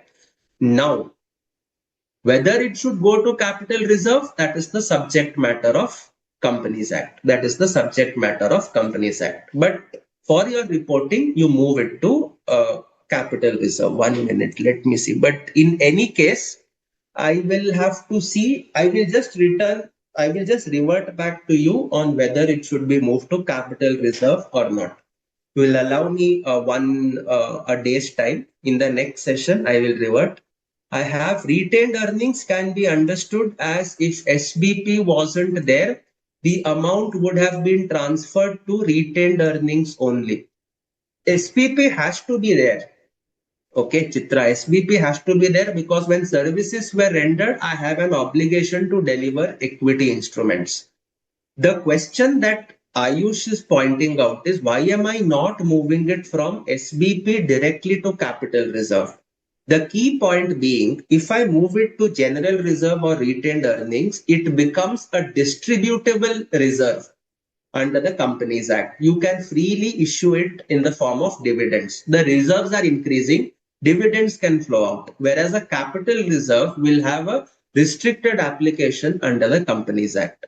As far as accounting is concerned, your story ends here. Move it to general reserve, move it to retained earnings. It's over. Either of the two, you can move it. Why not capital reserve? I will revert, but for purposes of today's discussion, let it be kept in general reserve. Is it okay? Or retained earnings? Is it fine, Right, Ayush? sir. Right, sir. It's fine. And one Yes. more thing, sir. Yes. If we are crediting it to general reserve or retained earning, indirectly Yes. we are saying it that we are crediting it to the P&L. No. Indirectly nahi hoga wo. Because crediting it to the P&L means it should be reflecting as income. It should be reflecting as income. Whereas here, it's not reflecting as income. It's directly a reserve to reserve movement. Okay, okay. Means I was just wondering that the profit would also end up in the general reserve and it is also ending up in the general reserve. That's why. Absolutely. What you are saying is whatever incomes and expenses I incur, the net profit goes to reserves. But that is the source of those incomes and expenses are your operations. Here, this is not an operational item. An employee has rendered service in 3 years. Today, he's saying he doesn't want. So it is not an operational item. It will be moved from SBP reserve directly to retained earnings or directly to general reserve. It does not come to the P&L and go back. It's not a recyclable item. It is a non-recyclable item. It's just a movement between reserves that is happening. Okay. Final effect is the same. Your retained earnings is going up. Final effect is the same. But in accounting, so to speak, it's not just final effect being the same that matters. What matters is how you reach that effect. In fact, जब आपने OCI पढ़ा होगा, when you studied other comprehensive income, there are two types of other comprehensive income categories. One is other comprehensive income non-recyclable. The second one is recyclable other comprehensive income, right? That can be reclassified to the P&L. The other one is cannot be reclassified to the P&L. It has to move directly to the reserves. So that is how it gets treated. It moves from OCI directly to reserves. This is also similar to that. Okay. It moves directly from here to the reserves. Okay. Yes, sir. Okay. Yes, sir. All right. Got it, sir. Sir, on the earlier case, on the exercised option for 8 employee, we moved to security premium account, the Yes. balance one. Here Yes. we move to central reserve or retainer, which means the security premiums what we transfer to there, we cannot use for dividend. Since it is Absolutely. a capital nature, at the same time, the central reserve or the retained earning can be available for dividend. Absolutely. But as I said, I will get back to you with a Companies Act reference for this. Okay. I'll get back to you with a Companies Act reference. As far as reporting is concerned, we are fine. We are through with this. Okay. All right. Right, sir. Thank you so much. Yes. Yes. Yes. This is a securities premium because here I am actually issuing equity shares. So therefore it goes and sits in securities premium. Then you can use it only for those 4 or 5 reasons like bonus shares or redemption security or redemption premium. Those 4 or 5 points are there. You can use it for that. Okay. Yes, yes, sir. Bonus share it is allowed, security premium. Yes, Yeah. yes, yes, yes, yes. So, ठीक है. So that takes care of your ESOPs. Are we clear with ESOPs? Yes. Yes, Any sir. doubts? No, sir. Yes. Any doubts in this accounting? Girls, Chitra has confirmed. Who else is there? Neha, Bibhu, Sanjay, Leela, all Clear. clear. Okay, fine. ठीक है. Now,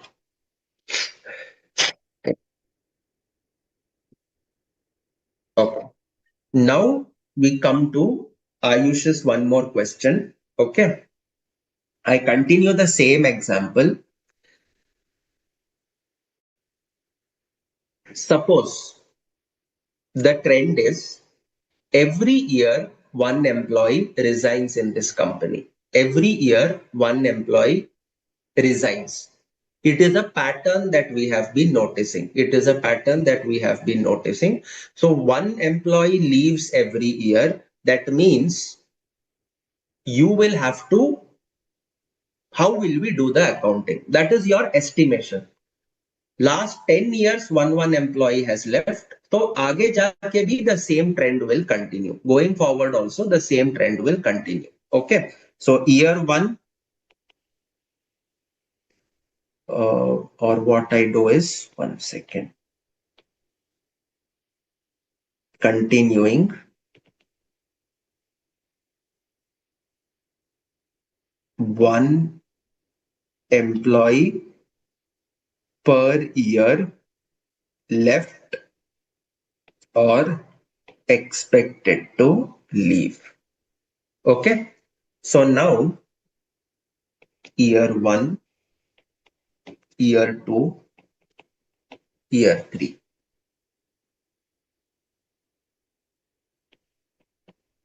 Number of employees into options per employee multiplied by fair value total employee benefits multiplied by pro rata. That gives you employee benefit expense till date less earlier booked employee benefit expense for the year. Okay. This is a standard table that you will be preparing. Okay. Now,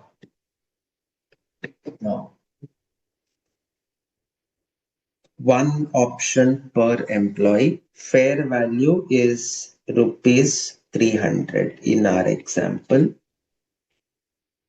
Pro rata 1/3, 2/3, 3/3. Okay. Okay.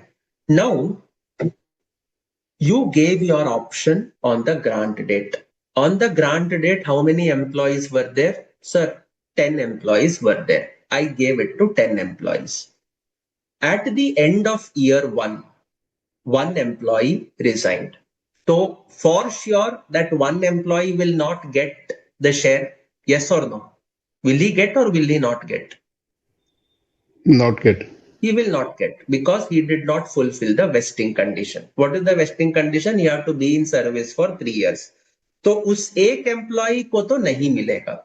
How many employees are left? 10 minus 1, 9 employees are left. Now, the standard requires you to determine the expenses that will be incurred over the 3-year tenure. Okay, it is requiring you to estimate. So when it requires you to estimate, you will also have to evaluate how many employees will actually be there at the end of year 3. And based on your past patterns, you have seen that every year one employee resigns. Every year one employee resigns.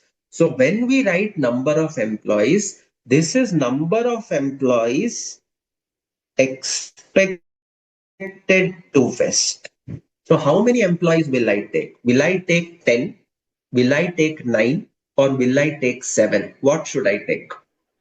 On the end of the third year, 7. At the end of the Year 3, third, 7.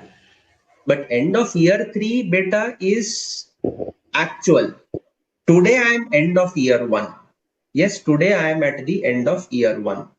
At the end of year 1,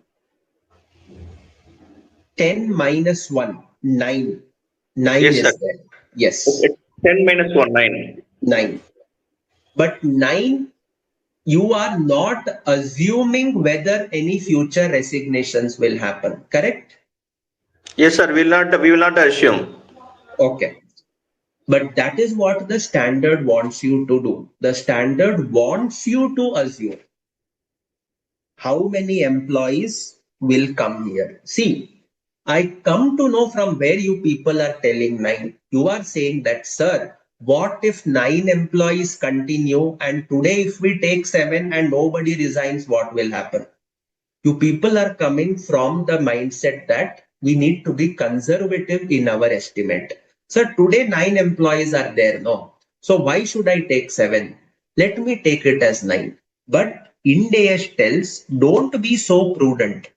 In fact, Ind AS is not having conservatism as one of its main principles in the conceptual framework. In the conceptual framework, conservatism is not there as a principle. What is there as a principle is neutrality. What is there as a principle is unbiasedness, neutrality. Is conservatism the same as neutrality? Answer me. This is just a small deviation. Is conservatism same as neutrality? Answer is no, it's not. Conservatism makes you overly sensitive to possible negative scenarios. I'll tell you one very good example of conservatism which you will wholeheartedly resonate with. And I've told it in the previous batches as well. You come out of your examination, you know that you have done a very good, you have answered your paper. Let us assume you have gone to your financial reporting exam and it was a 100-mark paper and you have attempted 95 marks, and all 95 marks you are absolutely sure it is 100% correct. Your consolidation question tallies, your financial instruments was a known question, all your MCQs went correct. You attempted 95 marks and you are of the view that I should get at least 85 to 90 marks, only 5 to 10 marks here and there some presentation issue could happen. Otherwise, I should get at least 85 to 90. Will you tell that to outside people when they ask how your paper has gone? Or will you just say it was okay? What is your reaction? We will tell the fact. I will get 80 to 85 You will marks. not say that. If you say that and you don't get, people will tell you should not come as a shock. A shock is not advisable. Pleasant surprises are advisable. You will tell my paper was okay. After you get 85, 90 in the actual result, you will say, I knew my paper was good. But your first reaction will be, my paper was just okay. That is where conservatism comes from.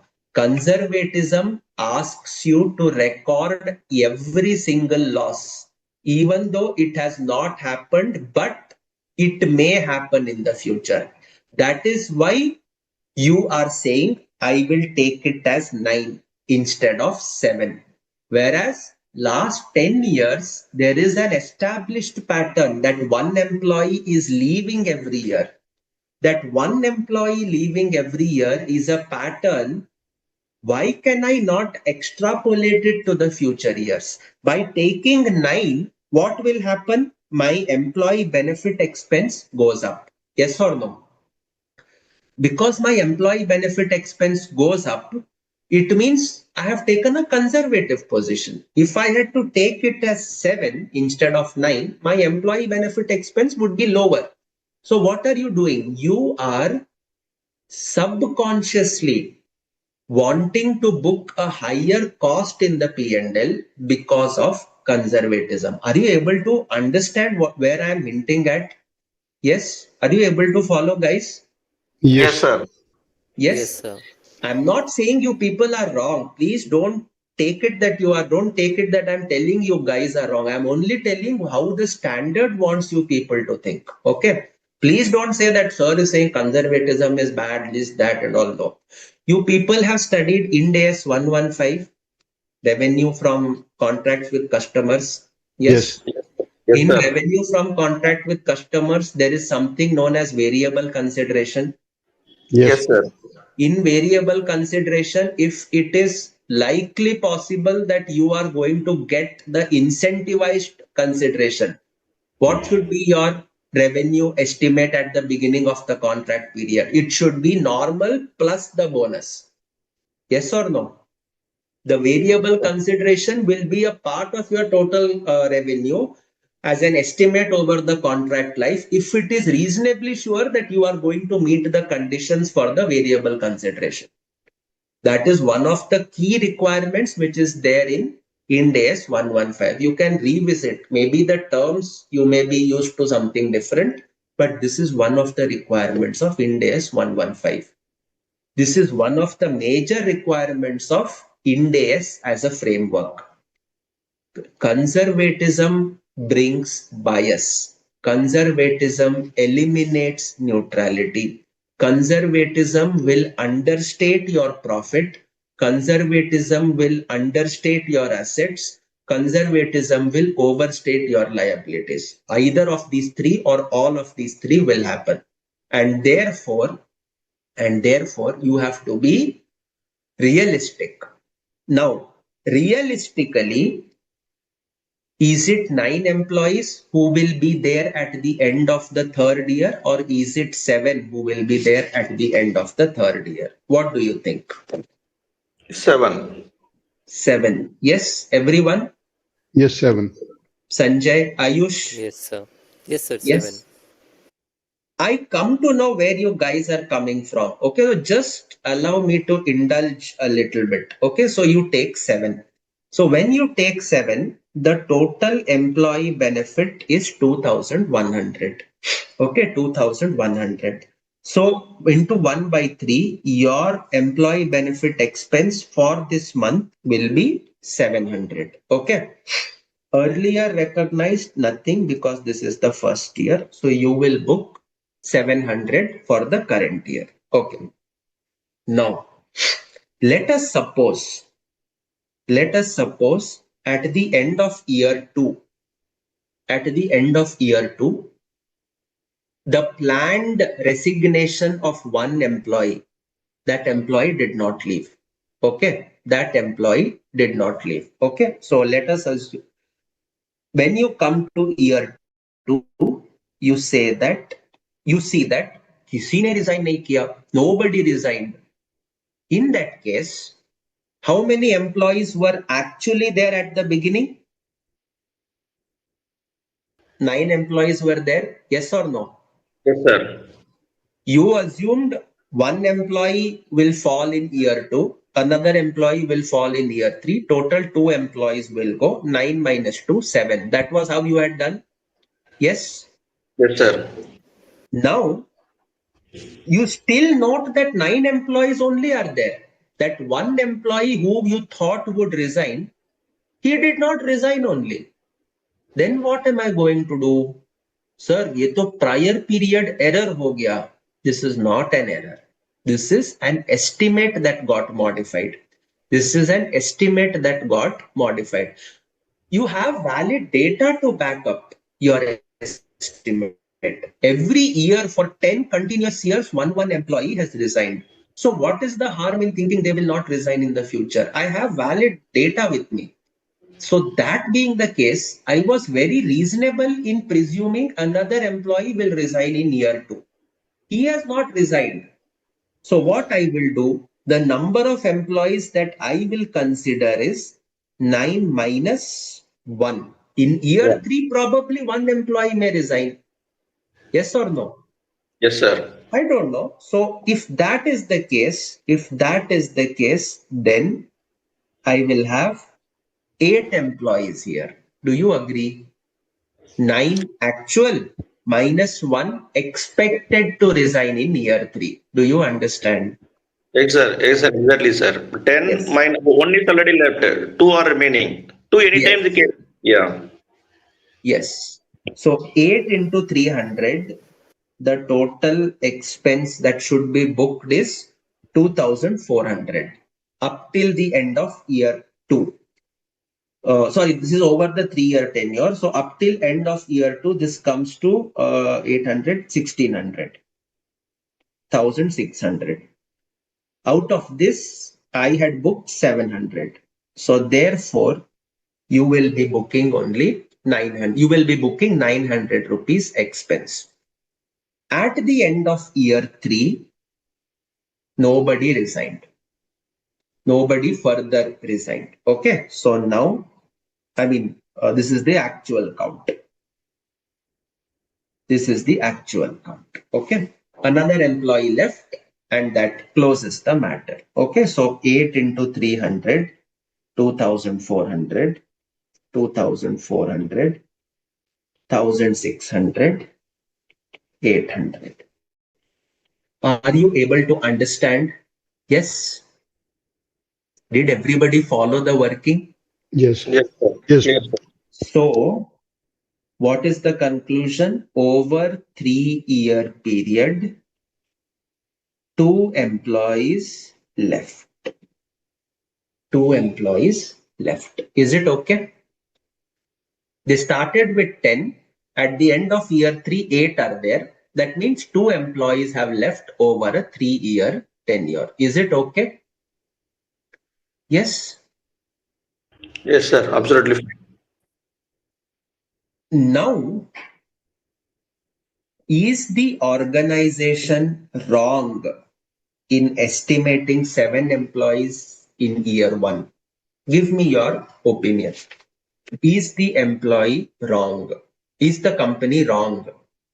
Or is it a judgmental issue which can be taken care of in the subsequent years? Sir, it is taken care of subsequent years, sir. Taken care of in subsequent years. What about Ayush? What do you think? See, even if you have slightest doubt, please ask. Okay? No, no, sir. It's clear. It can be taken care of in future It can be years. taken care of in the subsequent years. Yes, Swaminathan, anything you would like to add? Yes, sir. Actually, we have the estimated thing on the first year. The estimation can be go up or down. The Correct. the estimation is the estimation. It's not a change in accounting policy. So Yes, the retrospective effect is not needed. is not needed. Is not needed. Absolutely. But So, here, sir, yes, tell me. let's say we have 4 years, and Yes. year two we just got to know that the pattern we have been following has broken, or it's not completely actualized. In year two, Okay. we got to know that. Okay. So here in our example, we have 3 years, so we know at the end of year three the actual employees. But Hmm. let's say there are 4 years. Hmm. So in year three, would we Hmm. again be following that pattern of one employee leaving and again making that 8 employee count to 7? Hmm. Not necessary. You can in fact put year 3 also at 8 or you can bring it to 9. Let us suppose year 1 you estimate 7. I'm just taking this example only ahead. Okay. Year 2 you take it as 8. But nobody left. At the end of year 2 also nobody left. That means in our example, let us suppose 9 employees continue to remain in year 3. So what do you estimate? In year 3 you estimate, acha, pattern is getting broken. People are not resigning. Why people are not resigning? Probably they want to exercise the options and then resign. In that case, there won't be any further resignations is what I estimate. Then what you can say in year 3, you can say 9 will continue. In year 4, if nobody resigns, 9 will continue. If one resigns, 8 will continue. Whatever be the case. Okay. You can do that. Is it okay? Right, right, sir. Okay. Thank you, sir. You can play around with the estimates, but that is what it is. I used one word, play around. Okay. Now, see, if you are a company who is obsessed with making profits, what is your first line of action? Will you say 7 or will you say 9? You are obsessed with making profits. 7. 7. That is what. This is a very convenient way to reduce your expenses in the P&L.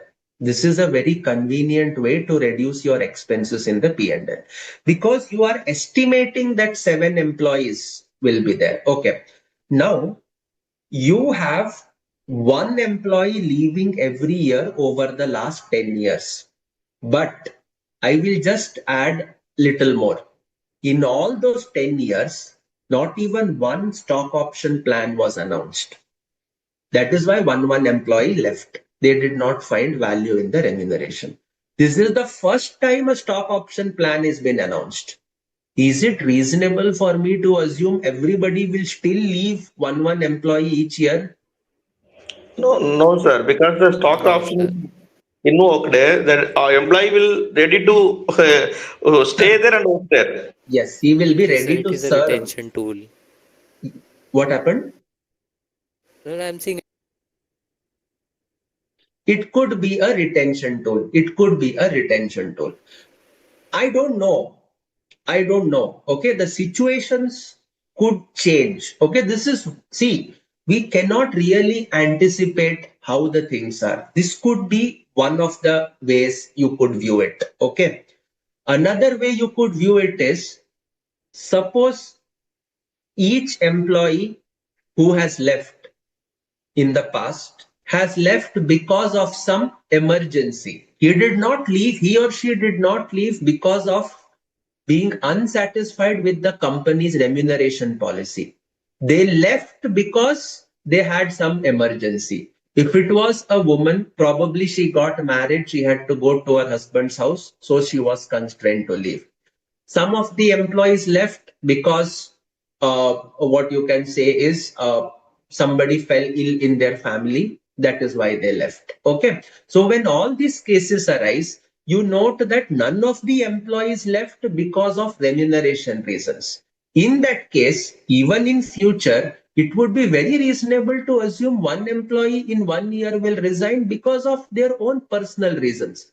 So the way you determine the estimate, the way you determine the accounting of that, all depends on what is the reasonable story that you are able to build to justify these numbers. It all depends on the reasonableness of the story that you build.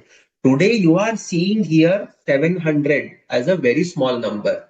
But if you look for an organization like a multi-crore, multi-thousand crore revenue organization, this could easily swing between 5 to 10 crore plus minus, which is a very huge number, which is a very huge number on an individual scale. So therefore, these estimates, when they are made by the company, they need to be questioned by the auditors. These are all judgmental estimates. Okay. I feel an employee will resign over the next 2 years. Why do you feel that they will resign? You need to give concrete reasons to that feeling of yours. Okay. That is where your role, as if you are interested in assurance engagements in the future or even now, that is where your roles come in. Doing a vouching of 7 into 1 into 300 into 1 by 3 is one part of it. This is only the arithmetical accuracy of it. This is taken care of by ERPs and accounting systems and Excel right now. So here you don't really need, you will not really add value by checking the correctness of this. You will add value by questioning, why did you estimate 7? Give me the basis for estimating 7.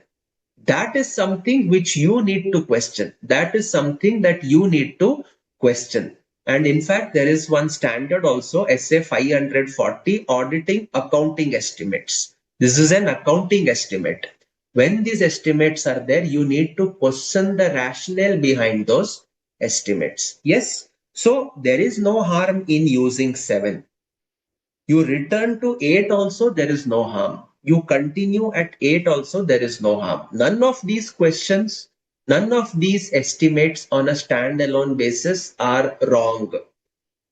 They only need to be reviewed for the neutrality matter, which is the fundamental bedrock behind the preparation of financial instruments. Are we okay with this? Yes. yes, sir. Clear? All clear? Chitra, Swaminathan, yes, all clear. Yes, sir. Clear, sir. Clear. Okay. Leela has confirmed. Yes. Ayush. Okay. Swaminathan.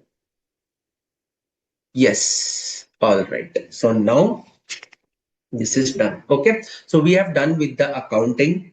We have done that the expense should be spread over 3 years. We have said that we should take the expected options to vest. So we'll have to estimate the employees who will leave in the future years. Okay, so all this we have covered. Now we come to, mm, 1 second. I have given fair value at year 1, year 2, year 3. What should I do with this fair value at the end of year 1, year 2, year 3? Should I go here and instead of 300, should I mention 370, 475, or should I just keep it at 300? We should keep it real. Real nahi, Sir, 370. Real in the sense 370 and 425, Okay, following the neutrality. okay. Next, sir, Swaminathan is saying something. yes, sir. I mean that on the grant date, we do not know what is the fair value of the future years. Say year one, year two, year three. Now, end of the year one, we came to know that what is the fair value. Yes, See, we based on that our the fair value unknown. So we assumed that currently the fair value is 300 divided by 3. That 1 by 3, 2 by 3, and 3 by 3 we done. And end of yes, the year, we came to know exactly what is the fair value particular year. Based on yes. that fair value, the adjustment need to be done. That's what I believe each year. Okay. Anybody else who would like to add something to this? Chitra, Leela, Neha, Sanjay, Vibhu, who would like Mm, to add something to this? No, sir. I agree with Swaminathan's statement. Okay, 475. Okay, all right. Again, you will not change this. This will remain at 300 even at the end of the third year. Why? Why? I told you one thing. Reliance Industries Limited, equity share capital face value and book value is 2 rupees. Current market price is 2,500 rupees. Will I restate my equity to 2,500? Will you do that? No. Sir, because of the equity instrument, the fair value cannot be changed, right? Yes. And Okay. what is this? Where is the money go? Where is the expense getting booked? SBP reserve, no? This is an ESOP plan. Yes, This is sir. ESOP plan. So where is it getting booked? It is equity. Do I remeasure my own equity? Do I remeasure my own equity? Answer is Answer no, is sir. no. You do not. So once it is at fair value at the grant date, it will remain at that value, even though you get an updated information 370 at the end of year 2, 475 at the end of year 3. Even if you get those options, even if you get those values, you are not expected to take those values in your answers because that would amount to remeasuring own equity, which is prohibited under any accounting standards. You cannot remeasure own equity. Okay, you can go to any standard and see own equity is not remeasured. Is it okay? But sir, we are making payment, kind of payment to our employees. So if our current share value is 2000, the number of share would Are be you different. make? I'll just ask you one thing. Are you making a payment or are you giving equity shares? I am giving equity share That's in it. return of services. That's it. So when you are giving equity shares, you have an obligation to deliver equity instruments, your own equity instruments.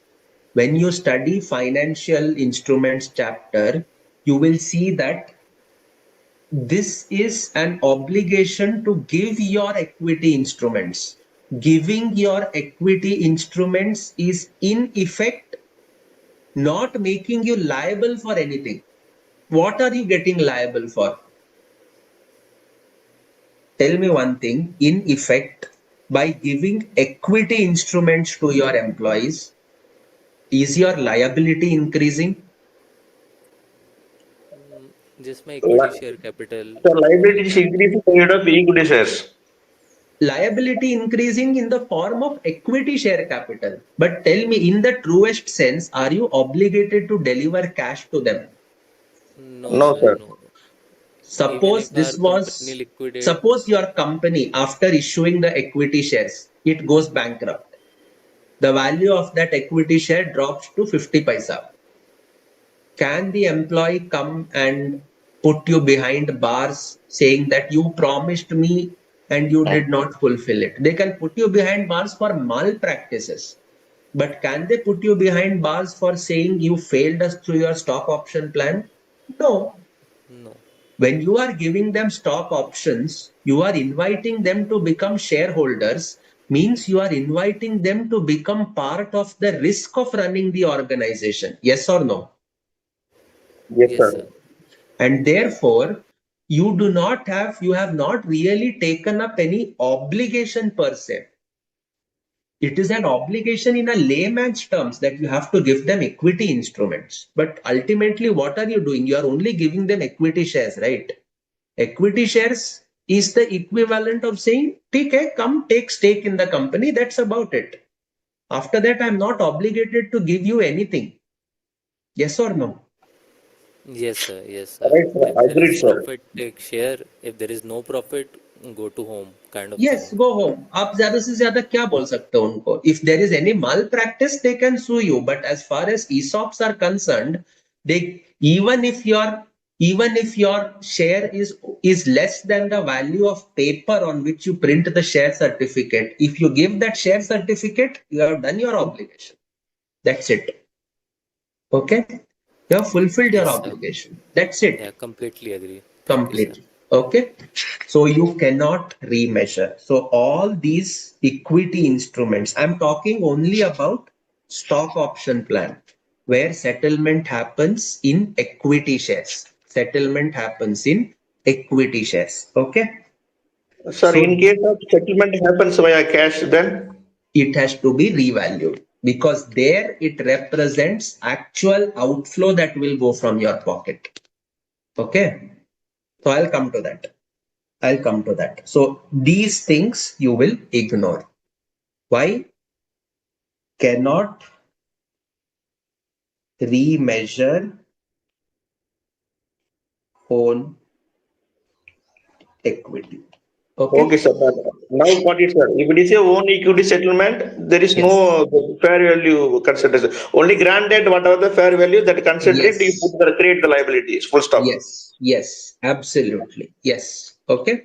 So that takes care of ESOPs. That takes care of ESOPs. Okay, ESOPs is always valued at initial recognition and that value continues throughout the life of the ESOP plan. It continues throughout the life of the ESOP plan.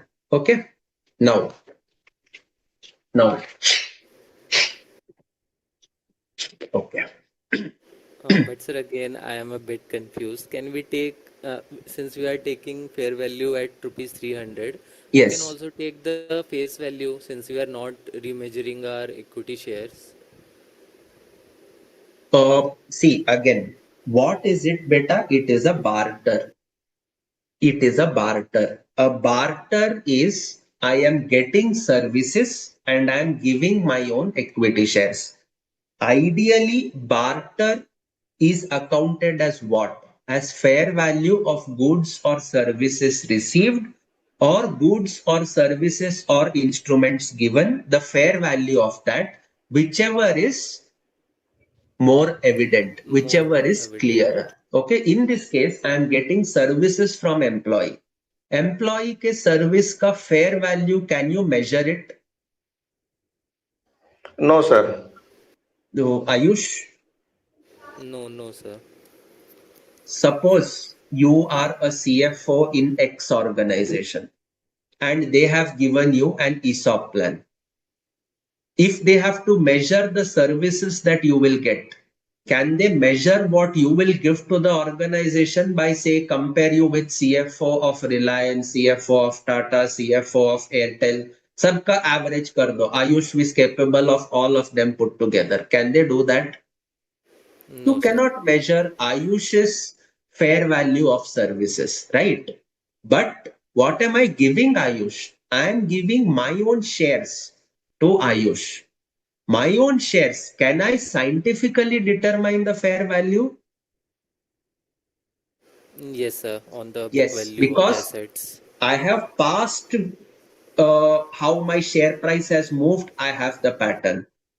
I can, using tools, estimate how the patterns will go in the future because I have future estimate of my projections. So how these projections will pan out in the future, how my company will perform, how that will impact my future share value, all of this I can estimate scientifically.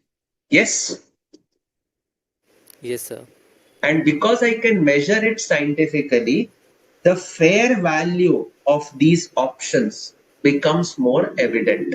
Yes or no? Yes, sir. Yes, sir. See, you are a CFO. आप 3 साल काम करोगे, आपको बदले में सिर्फ 2 रुपए का वैल्यू अच्छा लगेगा या 2,000 का वैल्यू अच्छा लगेगा? वो तो सर ठीक है, बट And फिर दो भी रुपए is just a face value. Tomorrow, if you go for a stock split, 2 rupee will become 1 rupee. Or you go for a share aggregation, 2 rupees will become 2,000. You can play around with this, but you cannot play around with the fair value. Fair value is a scientifically determined number, right? right, sir. Right. That is a value which you calculate. Later So, on, if you aggregate the shares, consolidate the shares, the fair value will move in proportion to whatever corporate actions you do. But in the truest sense, it remains constant because what you are doing is just a mathematical split or a consolidation, right? right, sir. So we can say that in a simple form that on the grant date, both Yes, the parties, company and employee, have entered a contract where the fair yes. value is determined, and that fair value, since it is being determined on the grant date, it is to be carried over the 3 years. For contracts where the delivery is in terms of the entity's own equity instruments. Right. Okay? Because the fair value will remain same in one Yes. sense. Fair value changes. Beta, don't say that fair value remains the same. Fair value changes. But because you have a contract to issue own equity, you cannot remeasure that. Okay. Okay. Okay. See, suppose you have done far better than the projections. Your share price will go up at the end of year one. Right, sir. At the end of year one, you now have additional information. Your projections become more and more realistic as you reach them, right? Right. That means your fair value at the end of year two will be different than the fair value at the end of year one. Because you get Indeed, newer sir. contracts, newer information, newer insights, new businesses. Yes or no? Yes, sir. Yes, sir. Yes, sir. So fair value will change, but I am not taking the impact of that. Why? Because I cannot remeasure my own equity. Are you able to understand? Yes, sir. This is applicable if the contract is getting settled in your own equity instruments. Correct? Correct. Correct, sir. Got Okay. it. Yeah. Thank you, sir. Thank you so much. Crystal clear, Ayush? Yes, sir. Completely. Okay. Sir, Swaminath? I have one question, one query, sir. Actually, if that the equity share settlement, then Hmm. that end of the exercise option, if the equity share provided, then the fair value, the initially what we booked, the grant date will be used. In case Yes. of the settlement, will be done partially on equity share, partially on cash. In I'll that. come to that. I'll come to that. I'll come to that. Okay. Allow me some time. Okay. Allow me some time. Okay. All right. Now let us move on to the next one. I'm continuing the same question. I'm continuing the same question. Okay. Assuming it is a stock appreciation right. Assuming it is a stock appreciation right. What is a stock appreciation right? which means the settlement will be done in cash. Settlements will happen in cash. I think everybody understood what is a stock appreciation, right? No? Suppose you have a company with an employee, exercise price is 500. Suppose market price is 2000. Company will pay you 1500. So that is your stock appreciation rights. Okay. Now, okay. So if it is year 1, year 2, year 3, number of employees. How many employees? Let us suppose I keep this simple. I don't want to get into many zeros and all. Okay. So one employee, rest all data. It was 10 employees there. Here I am doing it with one employee. Each employee gets one stock appreciation, right? So total SARs is 1. I want to keep the math simple. Simply we will have to do calculations and all. Right now the focus is on understanding the concept. Okay. This is your total stock appreciation rights. Fair value. Now what is your fair value? Fair value at the end of year 1. 370, 450, 475. 370, 450 and 475. You will have to take this. Okay. At the end of year 1, 370.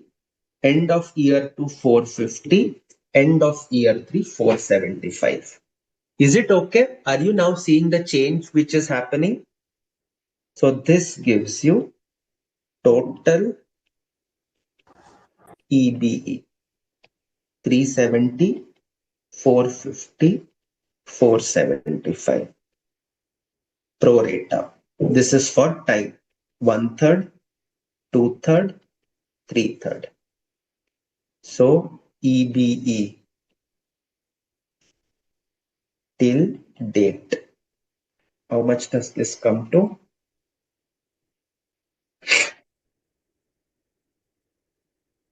370 divided by 3. 123. 300. 475. Less booked earlier. First year, so this is 0. This is 123. This is 300. So EBE for the year 123.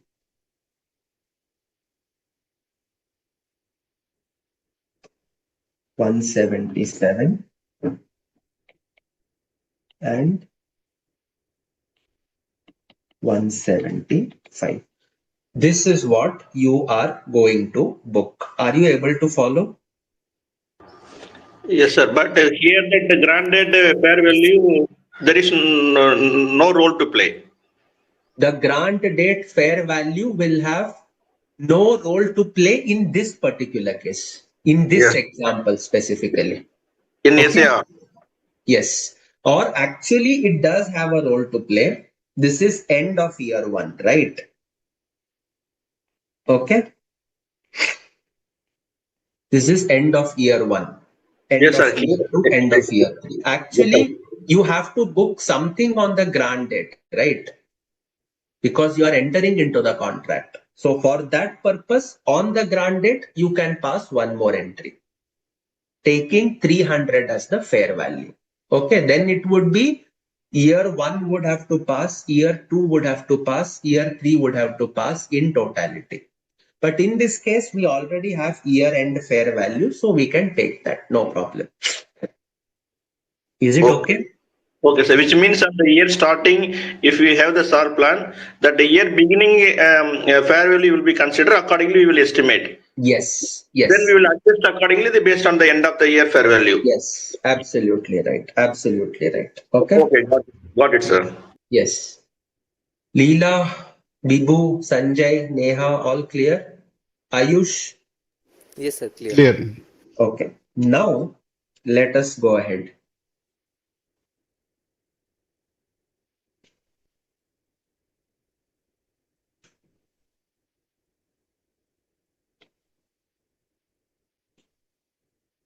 Years, year 4, year 5. Suppose an employee, now vesting period ends here, correct? End of year 3. Year 4 and 5 are exercise periods, correct? Suppose an employee did not exercise in year 4. He wants to exercise in year 5. Okay. Year 4, the fair value is, let us suppose 530. Do I have to restate the liability?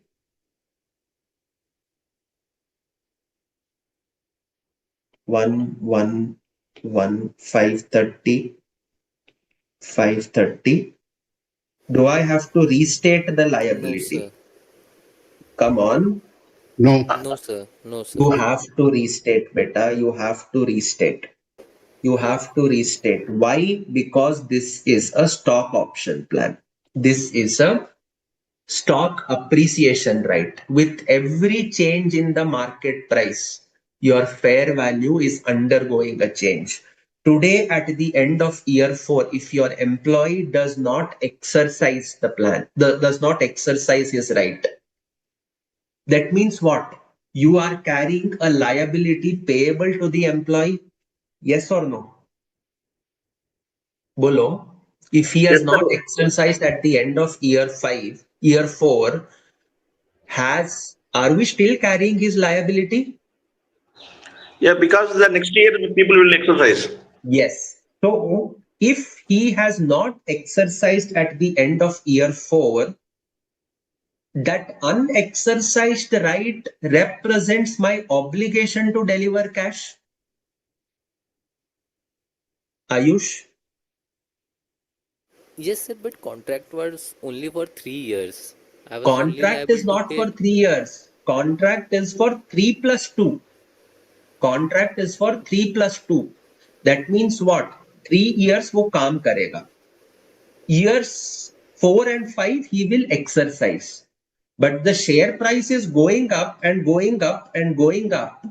He wants to take maximum benefit of that. So he wants to exercise in year 5. But because he wants to exercise in year 5, that means at the end of year 4, it is an unexercised option. Yes. Yes, Yes, sir. sir. Because it is an unexercised option, it represents a liability in my books. Yes, Sir, sir. actually, end of the year 5 only the liability will be discharged. Up to the end of the year 5, still the company is liable to pay if the option is Yes. exercised. Yes.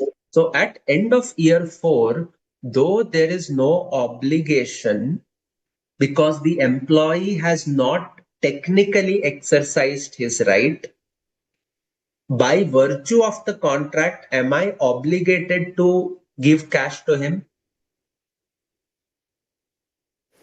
Yes, sir. Yes. But one And point is because that, of that, I need to do a restatement. Because of that, I need to do a restatement.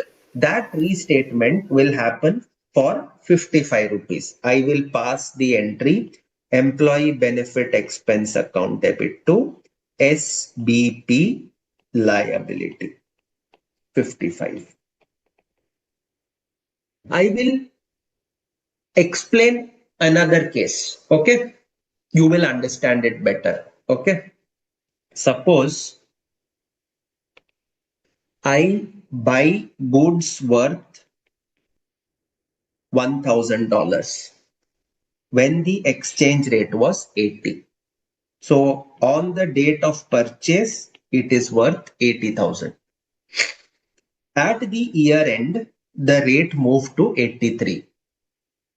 My settlement will happen after the reporting date. Okay, this is reporting date.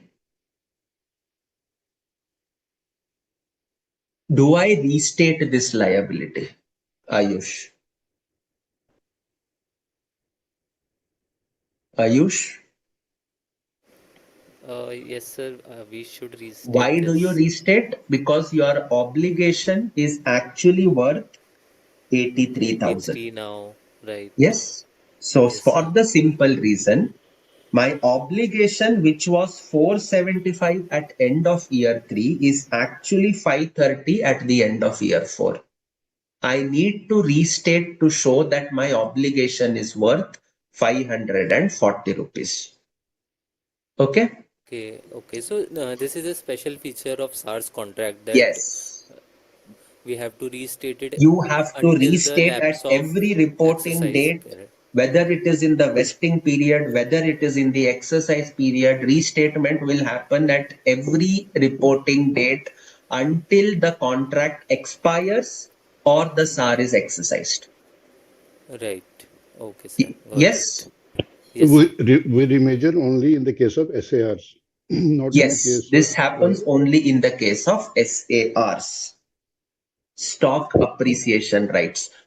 Don't by heart, understand the concept. SAR is a liability. It is a liability to pay cash. That is why we remeasure. This remeasurement hits the P&L. It hits the P&L because it is a liability. In the case of ESOPs, no remeasurement because that is equity.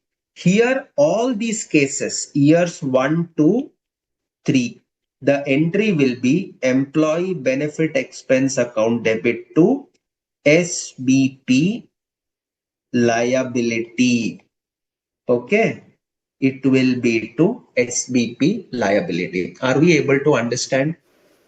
Yes, sir. And company may add a clause in the contract that it will only pay till the end of third year. Whatever the price is at the end of third year, it will pay. Like the I mean, 475 you are was the saying price. that though settlement may happen in years 4 and 5, the settlement will happen based on the prices at the end of year 3. Right, right, Exercise sir. price, exercise price. Like we are freezing. The company wants to They freeze can its put it, liability. they can put that, but I doubt whether, see, what happens in a SAR? In a SAR, what happens is you are telling you can buy my shares, no problem. You can buy my shares. You have an exercise price. The difference between the market price and exercise price, I am going to pay. So, in this case, if market price keeps on going up even in exercise period, years 4 and year 5, I'm not sure how much validity that clause of restricting it to year 3 value will arise, because then it will not be a true SAR. Okay, because when you are exercising in year 5, you need to get the difference between exercise price and the market price on that date of settlement in cash. That is what is SAR. Okay. So, business sense wise, probably you can have that. But will the employee body agree to that? I doubt. Because employee wants to own the equity share. And by restricting or freezing it to year 3 fair values, the true nature of SAR does not come up. Okay. The true nature Okay, of SAR will not come up. got it. And sir, one more way to put it is like uh, we can buy shares up till 5 years, 3 year vesting and 2 year exercise period, Yes. but you can only buy after 3 years. So it will Yes, make you more can only sense buy that after three after years. three That is years, absolutely clear. right? Your buying will happen. This SBP liability will only go on accruing in year 1, year 2, year 3. At the end of year 3, only after year 3, years 4 and 5, only then you will have the payoff happening. Only then you will have the payoff happening. Is it okay? Right, sir. Completely clear. Thank you, sir. Completely clear? अच्छा, अभी एक बात बाकी है. There is one Okay, story sir. still pending. What about unexpired? Those two employees who did not exercise their equity shares, you remember? Yes, sir. We moved to retained earning general reserve. Yes. Let us suppose the very two employees here did not exercise stock appreciation rights also. You will have a balance in SBP liability. Yes, sir, we will have it. You tell me where it should go.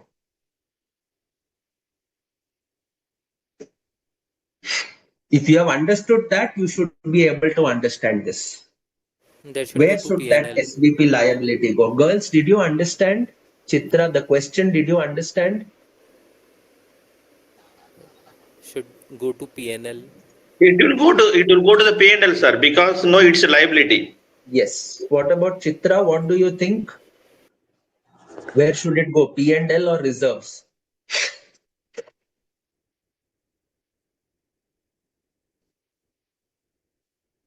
Where should it go? It should go to the P&L. Okay, absolutely right. It should be. Yes, Swaminathan, tell me.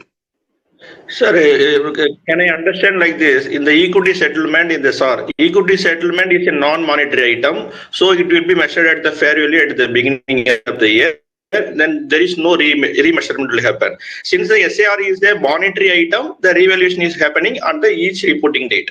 Okay, no, please don't use the term monetary item and non-monetary item, because a non-monetary item can still be a liability without being equity. For example, provision for gratuity. Provision for gratuity is a liability. It is a non-monetary item because it is not readily payable in cash. It is subjected to various estimates. So that becomes a non-monetary item, but it is a liability. This is equity. Please don't mix up monetary and non-monetary. Equity is equity. That's it. Okay, it's equity. This is liability. Okay. Okay, sir, got it.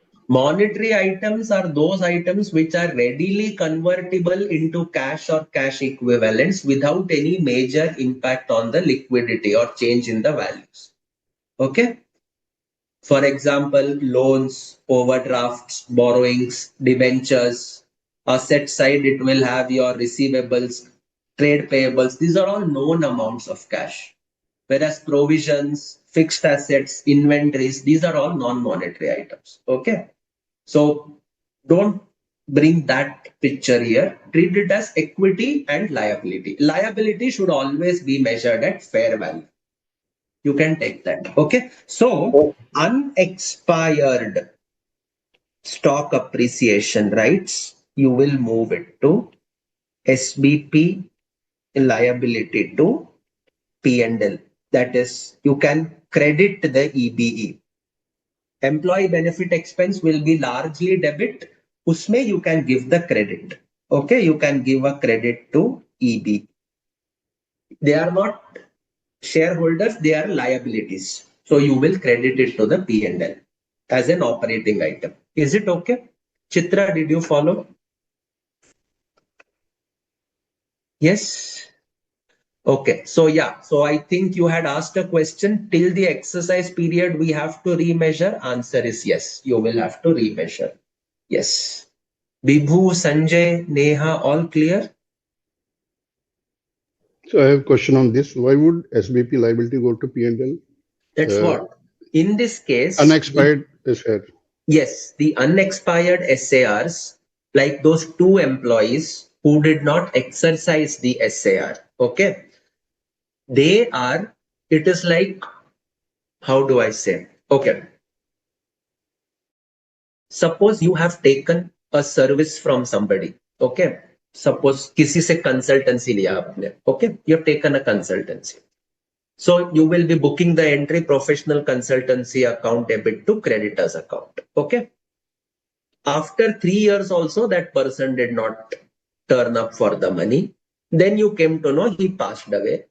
His survivors are not there. Nobody is there. Is this a true payable in your books or is it no longer payable? No longer payable now. No longer payable. So where are you going to take this? Will you credit the P&L or will you move it to retained earnings? Move to P&L. You will move it to P&L. This is also like that only. You have taken service from employee. You promise to give him cash. That cash payment is tied up to equity value. That is okay. But ultimately, what are you giving? You are giving him cash. He did not come even after exercise period got over. That means he cannot come to you again to ask cash. So where will you move that payable amount? Yes, to P&L, because he has Yeah. given already the services which we had Yes. taken to SBP He has liability. Now we rendered are the moving it to services P&L. and he has not claimed the payment for that. So you will move it to the P&L. Is it Now, okay? yeah, now understood. Thank you. Thank you. All right. Anybody has any doubt so far? No doubts? Okay. All clear.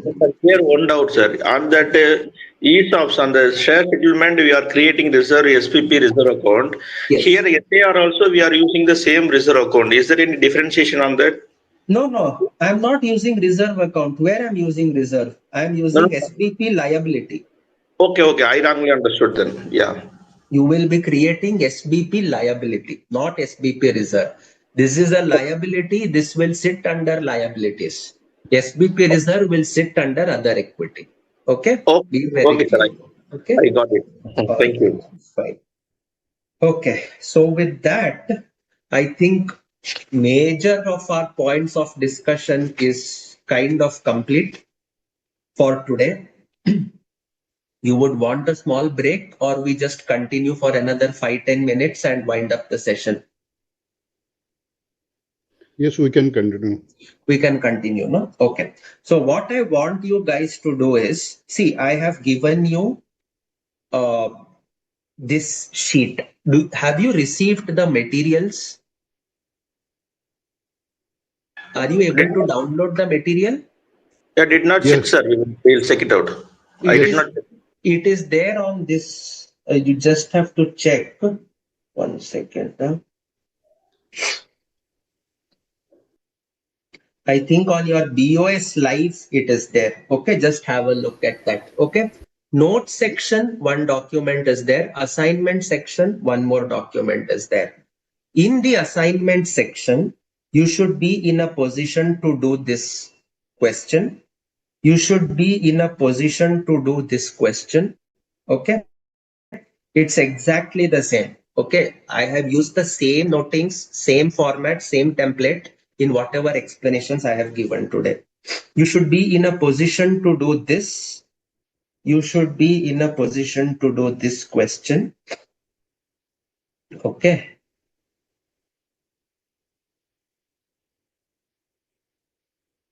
Try this question. Okay. This is, I think, graded vesting. So try this question. It is calculation heavy question. Okay. Calculation heavy. What is this question? We call it as graded vesting. Okay. Graded vesting. Sir, what do you mean by graded vesting? See, a company will give 3 years service requirement in our example. You saw that, right? In our example, the company gave 3 years minimum to be in the company to get eligible to claim the ESOPs. Yes or no? That was your vesting period. Correct? Hello? yes, correct. Yeah. Yes, sir. Yes, sir. Yes, sir. Now, employees will say 3 years is very big. You will have to do something. So company will say, fine. At the end of year one, 20% of options will vest. At the end of year two, 40% will vest. In year three, remaining 40% will vest. So this is known as graded vesting. Year one, 20%. Year two, 20 plus 40. I mean 40%. So total 60% will vest by the end of year two. Year three, the remaining 40% will vest. So totally 100% would have vested. That is known as graded vesting. So how will you treat it? You will group it. Group one, vesting period of 1 year. Group 2, vesting period of 2 years. Group 3, vesting period of 3 years. That is how you will do the calculation. Did you understand? Yes.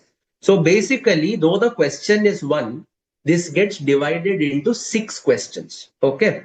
One vesting year, plus 2 vesting years plus 3 vesting years. 1 plus 2 plus 3, 6 vesting years, 6 sets of calculations you will have to perform. Is it okay? Yes? Yes, okay. Swaminathan, Ayush? Sir, Yes, sir. in this case, the group, the particular, if the 20%, 40% like that, if given, Yes. only for those employee they can choose for that particular period, right? What is the Not employee. It is like, suppose you are that employee, you get 100 options. Okay. So how that 100 options will vest? Suppose you serve for 1 year, 20 okay? options will vest. You Okay. serve for 2 years, another 40 options will vest. Then you complete 3 years, balance 40 will vest. So in your case only, you now have 3 different vesting periods for the options. So for the first 20 options, vesting period is 1. So everything will happen considering pro rata 1 by 1. For the second category of 40 shares, the vesting period is 2 years. You will calculate year 1 with pro rata 1 by 2. Then you will calculate year 2 using pro rata 2 by 2.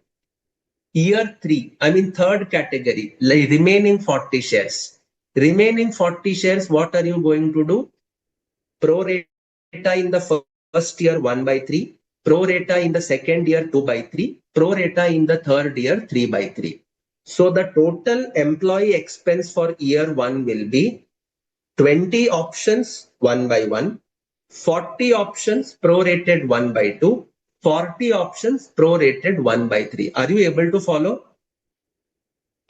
Yes, Yes, sir. Yes, clear. sir. Actually, I am also thinking to whom it is beneficial. It's a company, for company it is a beneficial because if it is broken like this, employee will be retained for the subsequent Yes. years. But employee also gets benefit, no? Because employee will have the employee gets rewarded earlier. Earlier he was getting 100 at the end of 3. Now at least he can say at the end of year 1 I got 20.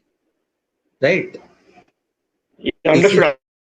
The same way, so, another way, if our exercise period is 3 years, so example, in that period, if the employee is given the option at any time if he can exercise, the yes, first year if it is exercise, then it's a most beneficial for the employee. yes, yes. See, but again, I'll come to that. I'll come to that point, what you have said just now. Anytime he can exercise, I'll just come to that. Okay, give me that is not covered here. Okay, anytime he can exercise is not covered here. Okay, all right, this is fine. Everyone, this is okay. Ayush, Okay, understood. Sanjay, Yes, sir. Okay. Yes, understood. please try this one question. You leave the remaining questions I have marked is also fine, but I want you guys to try this question for sure. And if you have any doubts, I will be solving it again in the next class. So please tell me if you have any doubts. But see, you don't have a class day after tomorrow also. So you are getting a good 3 to 4 days before we convene on Saturday. Okay. So try it out. Okay. Next. Try, okay, this is earnings increase, okay. Those are performance conditions that we will see later. Okay. All right. Fine. Okay.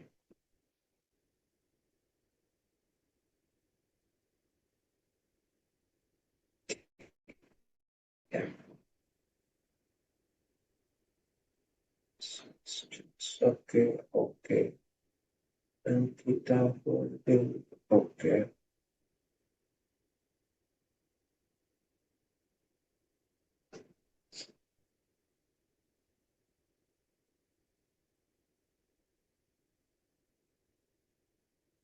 Modifications.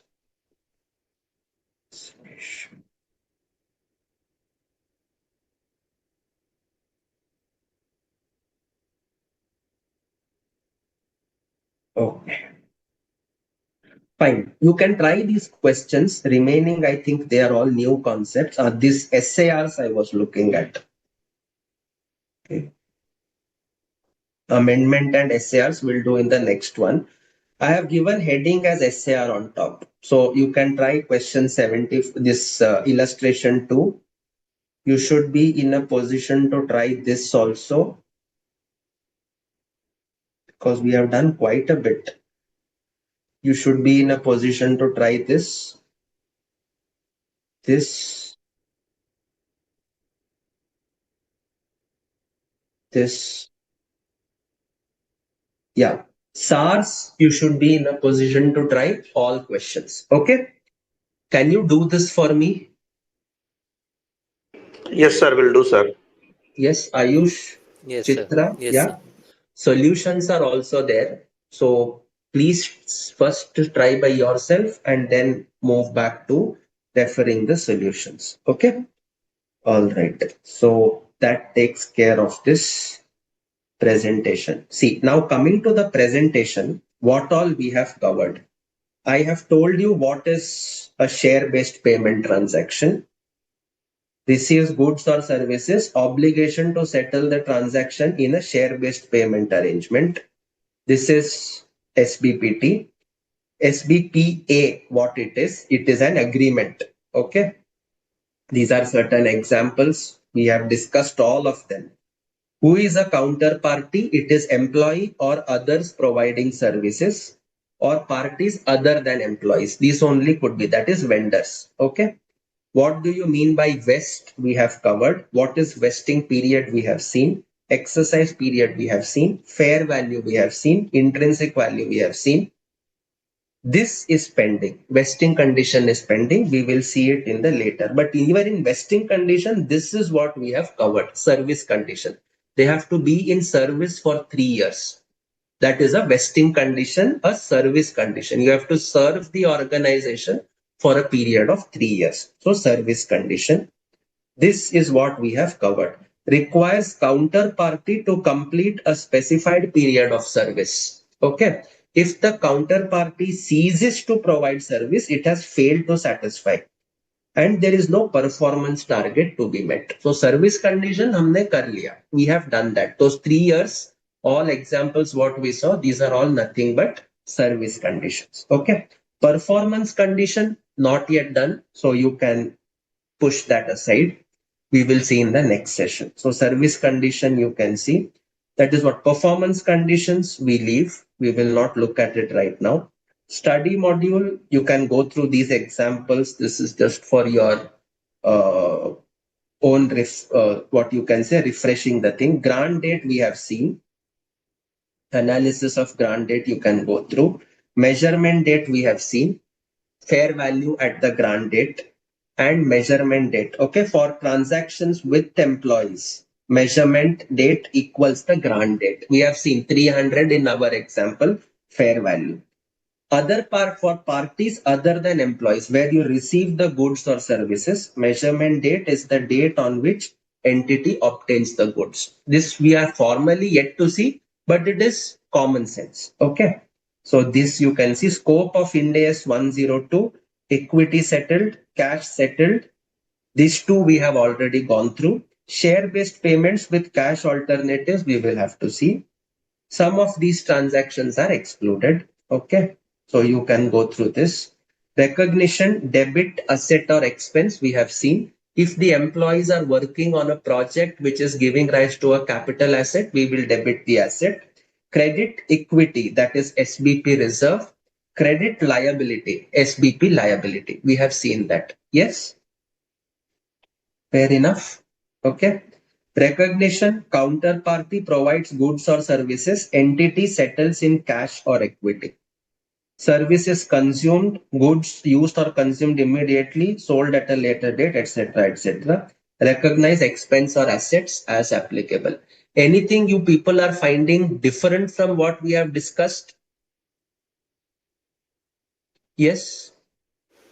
No, sir, it's No, clear, sir. sir. Same, So what that's you what my whole intention is to say, that whatever I have given to you, don't say that sir has not given any notes or anything in writing. Everything is uploaded. You just have to go through. It's quite same compared to what we have done. Okay. A measurement of goods and services. First option, use fair value of goods or services received. If that you cannot do, then use the fair value of equity instruments granted. Okay. Basic principles: cannot measure the services received for employees. So measure fair value of service received by reference to fair value of equity instruments granted. Fair enough. Okay. For others, you can measure at fair value of goods or service received if they can be measured reliably. Otherwise, you will measure fair value on the date when the goods are received or services rendered. Okay. All right. Now coming to this part. Suppose this is what Swaminathan had just now picked up. Suppose we have an option which can be exercised anytime. Okay, which can be exercised anytime. This was what you had said, no, Swaminathan? Okay. Yes, sir. So when the option can be exercised anytime, it means they are already vested. Without vesting, you cannot exercise. That means they're already vested. Yes or no? Yes, sir. What? Condition is fulfilled. Yes. The So vesting condition is fulfilled. suppose Leela or Swaminathan are the employees, and suppose I give options to them, and I tell them you can exercise it immediately after 1 year, 2 years, 3 years, 5 years, whenever you want, you can exercise the options. That means what? The options have already vested in them. Do you agree or not? Yes. That Yes, sir. means I am giving them the options not in consideration of services they are yet to perform, but I have given them options for the services which they have already performed. Are you able to understand the difference? Yes, sir. Yes. Got it. In that Yes. case, the Yes, sir. exercise Like we periods will has give already started. options, like we will give options to all those employees who have been in the company for past 5 years. Yes. Yes. So today I'm giving the options. That means entire hit to the P&L I will take on the grant date itself, because you are giving options which are vesting immediately. So on the grant date, entity shall recognize the services received in full. You will not apportion it over 1 year, 2 year, 3 year, 4 year like that. Because this is for services they have already rendered, these options have vested immediately and therefore recognize the services with corresponding credit to equity. Are you able to follow? Yes. Yes, Yes. sir. Yes, sir. Ayush? Okay, fine. Sanjay? Yes. Yes. Chitra also confirmed. Okay. Do not vest until the counterparty completes. Then account for those services as they are rendered by the counterparty. This is pro rata. Okay, so this is done. Effect of service condition, you can go through this. Performance condition I haven't yet done with you, so you can go through that. Okay. Performance conditions, we are yet to look at it, so please do not look at that. Okay. All right. This journal entry we have seen. Entity shall make no subsequent adjustment to total equity after the vesting date. We have seen that. Okay. No other adjustment. Fair value adjustment, vagara vagara, you will not do. Okay. All right. Fine. These illustrations, I have already marked what you need to do. So please try that. Okay. And then share options granted. You can, don't do this. Leave this pending. Okay. Right. Fine. Modifications you can leave. Cancellation, settlement, leave that. Don't do that. Okay. Cash settled, initial recognition at fair value, remeasure at the end of each reporting period, recognize changes in fair value in P&L. Expenditure spread over vesting period if they vest over a period, or recognized immediately if no criteria for vesting period. Vesting conditions, they will be same as ESOPs, we will see that later. Okay. All right. Fine. So all this we have covered. Don't say we have not covered. We have covered almost half of the things. most of it is something which you have already studied, but it would have taken time to refresh your memories. Okay, so please try this as an option. Please do these questions for your what you can say. Please do these questions as your homework. Okay, just 1 minute. I will just put up one MCQ. Let us see if you could be running through that. Okay, 1 minute. I'll just share the screen.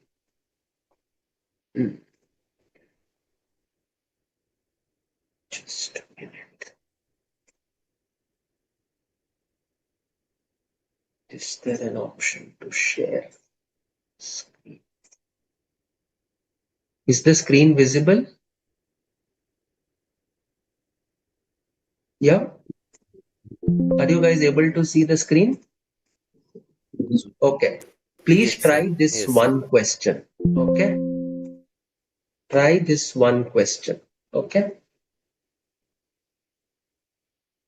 Entity X grants 10 shares to each of its 1000 employees on the conditions as mentioned below to remain in profit, to remain in service.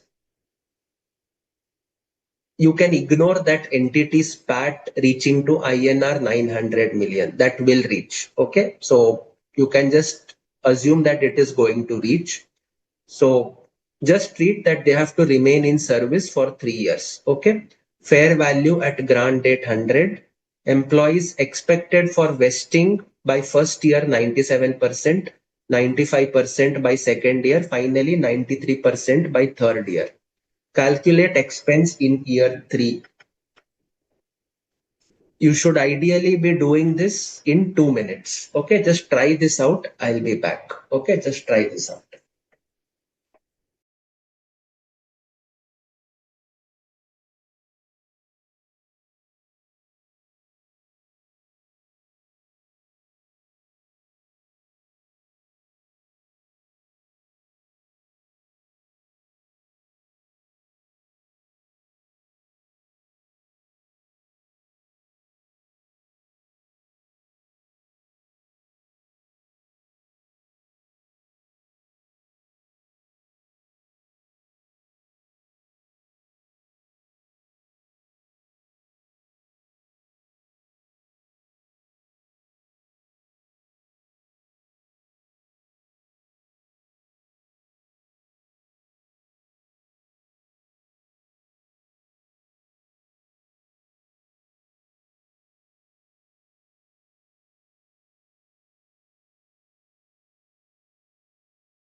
Okay, so did you get the answers? Anybody else?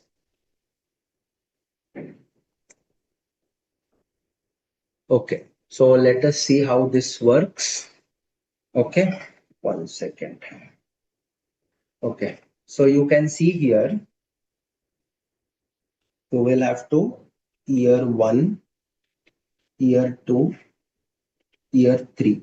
Okay, so number of employees 1000 into percentage expected to stay. At the end of first year, it was 3,10,000. That's let me work it out for you. Okay. Then you will help me by saying whether it is right or wrong. 95%, 93%. वैसे most of you who have answered have given the answer of 90. So you have this question, right? Let me just second. I'll just stop this share and I will present this for you.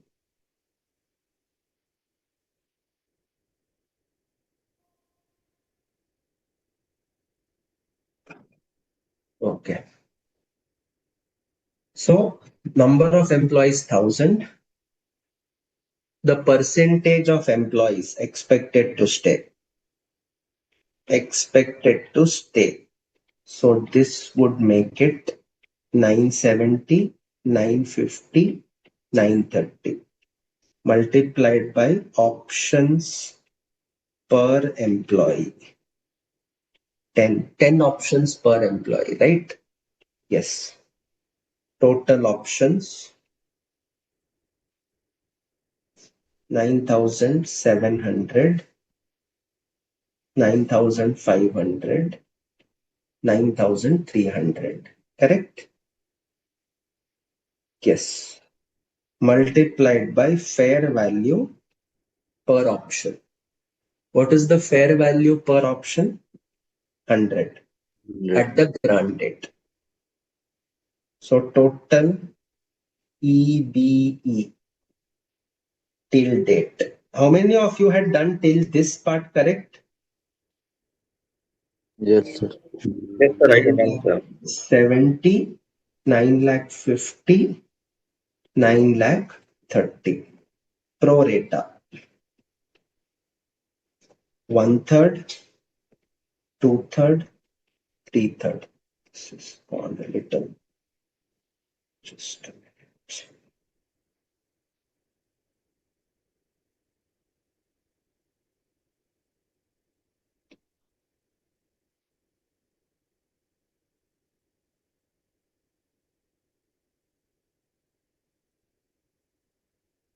Yeah. Pro rata if we do, how much does this come to? 9 lakh 70 by 3. 3 lakh 23, 333. 6 lakh 33, 333. 9 lakh 30. This is total EBE. This is EBE till date less booked earlier. Nil 323, 333, 633, 333. So this gives you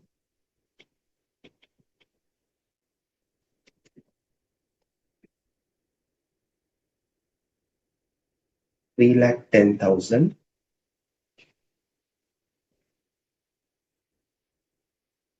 2,96,667. EBE per year. So what they have asked, calculate expense in year 3. Year 3 expenses 2,96,667. Those who gave 3,10,000, just check you may have answered for year 2 and not for year 3. Okay. All right. So you guys may have answered for year 2 and not for year 3. The question was for year 3. But is it clear? Are you able to follow? Yes, clear. Yes. Chitra, Yes, did clear. you follow? Yes. You had answered for year 2 by any chance? Those of you who gave.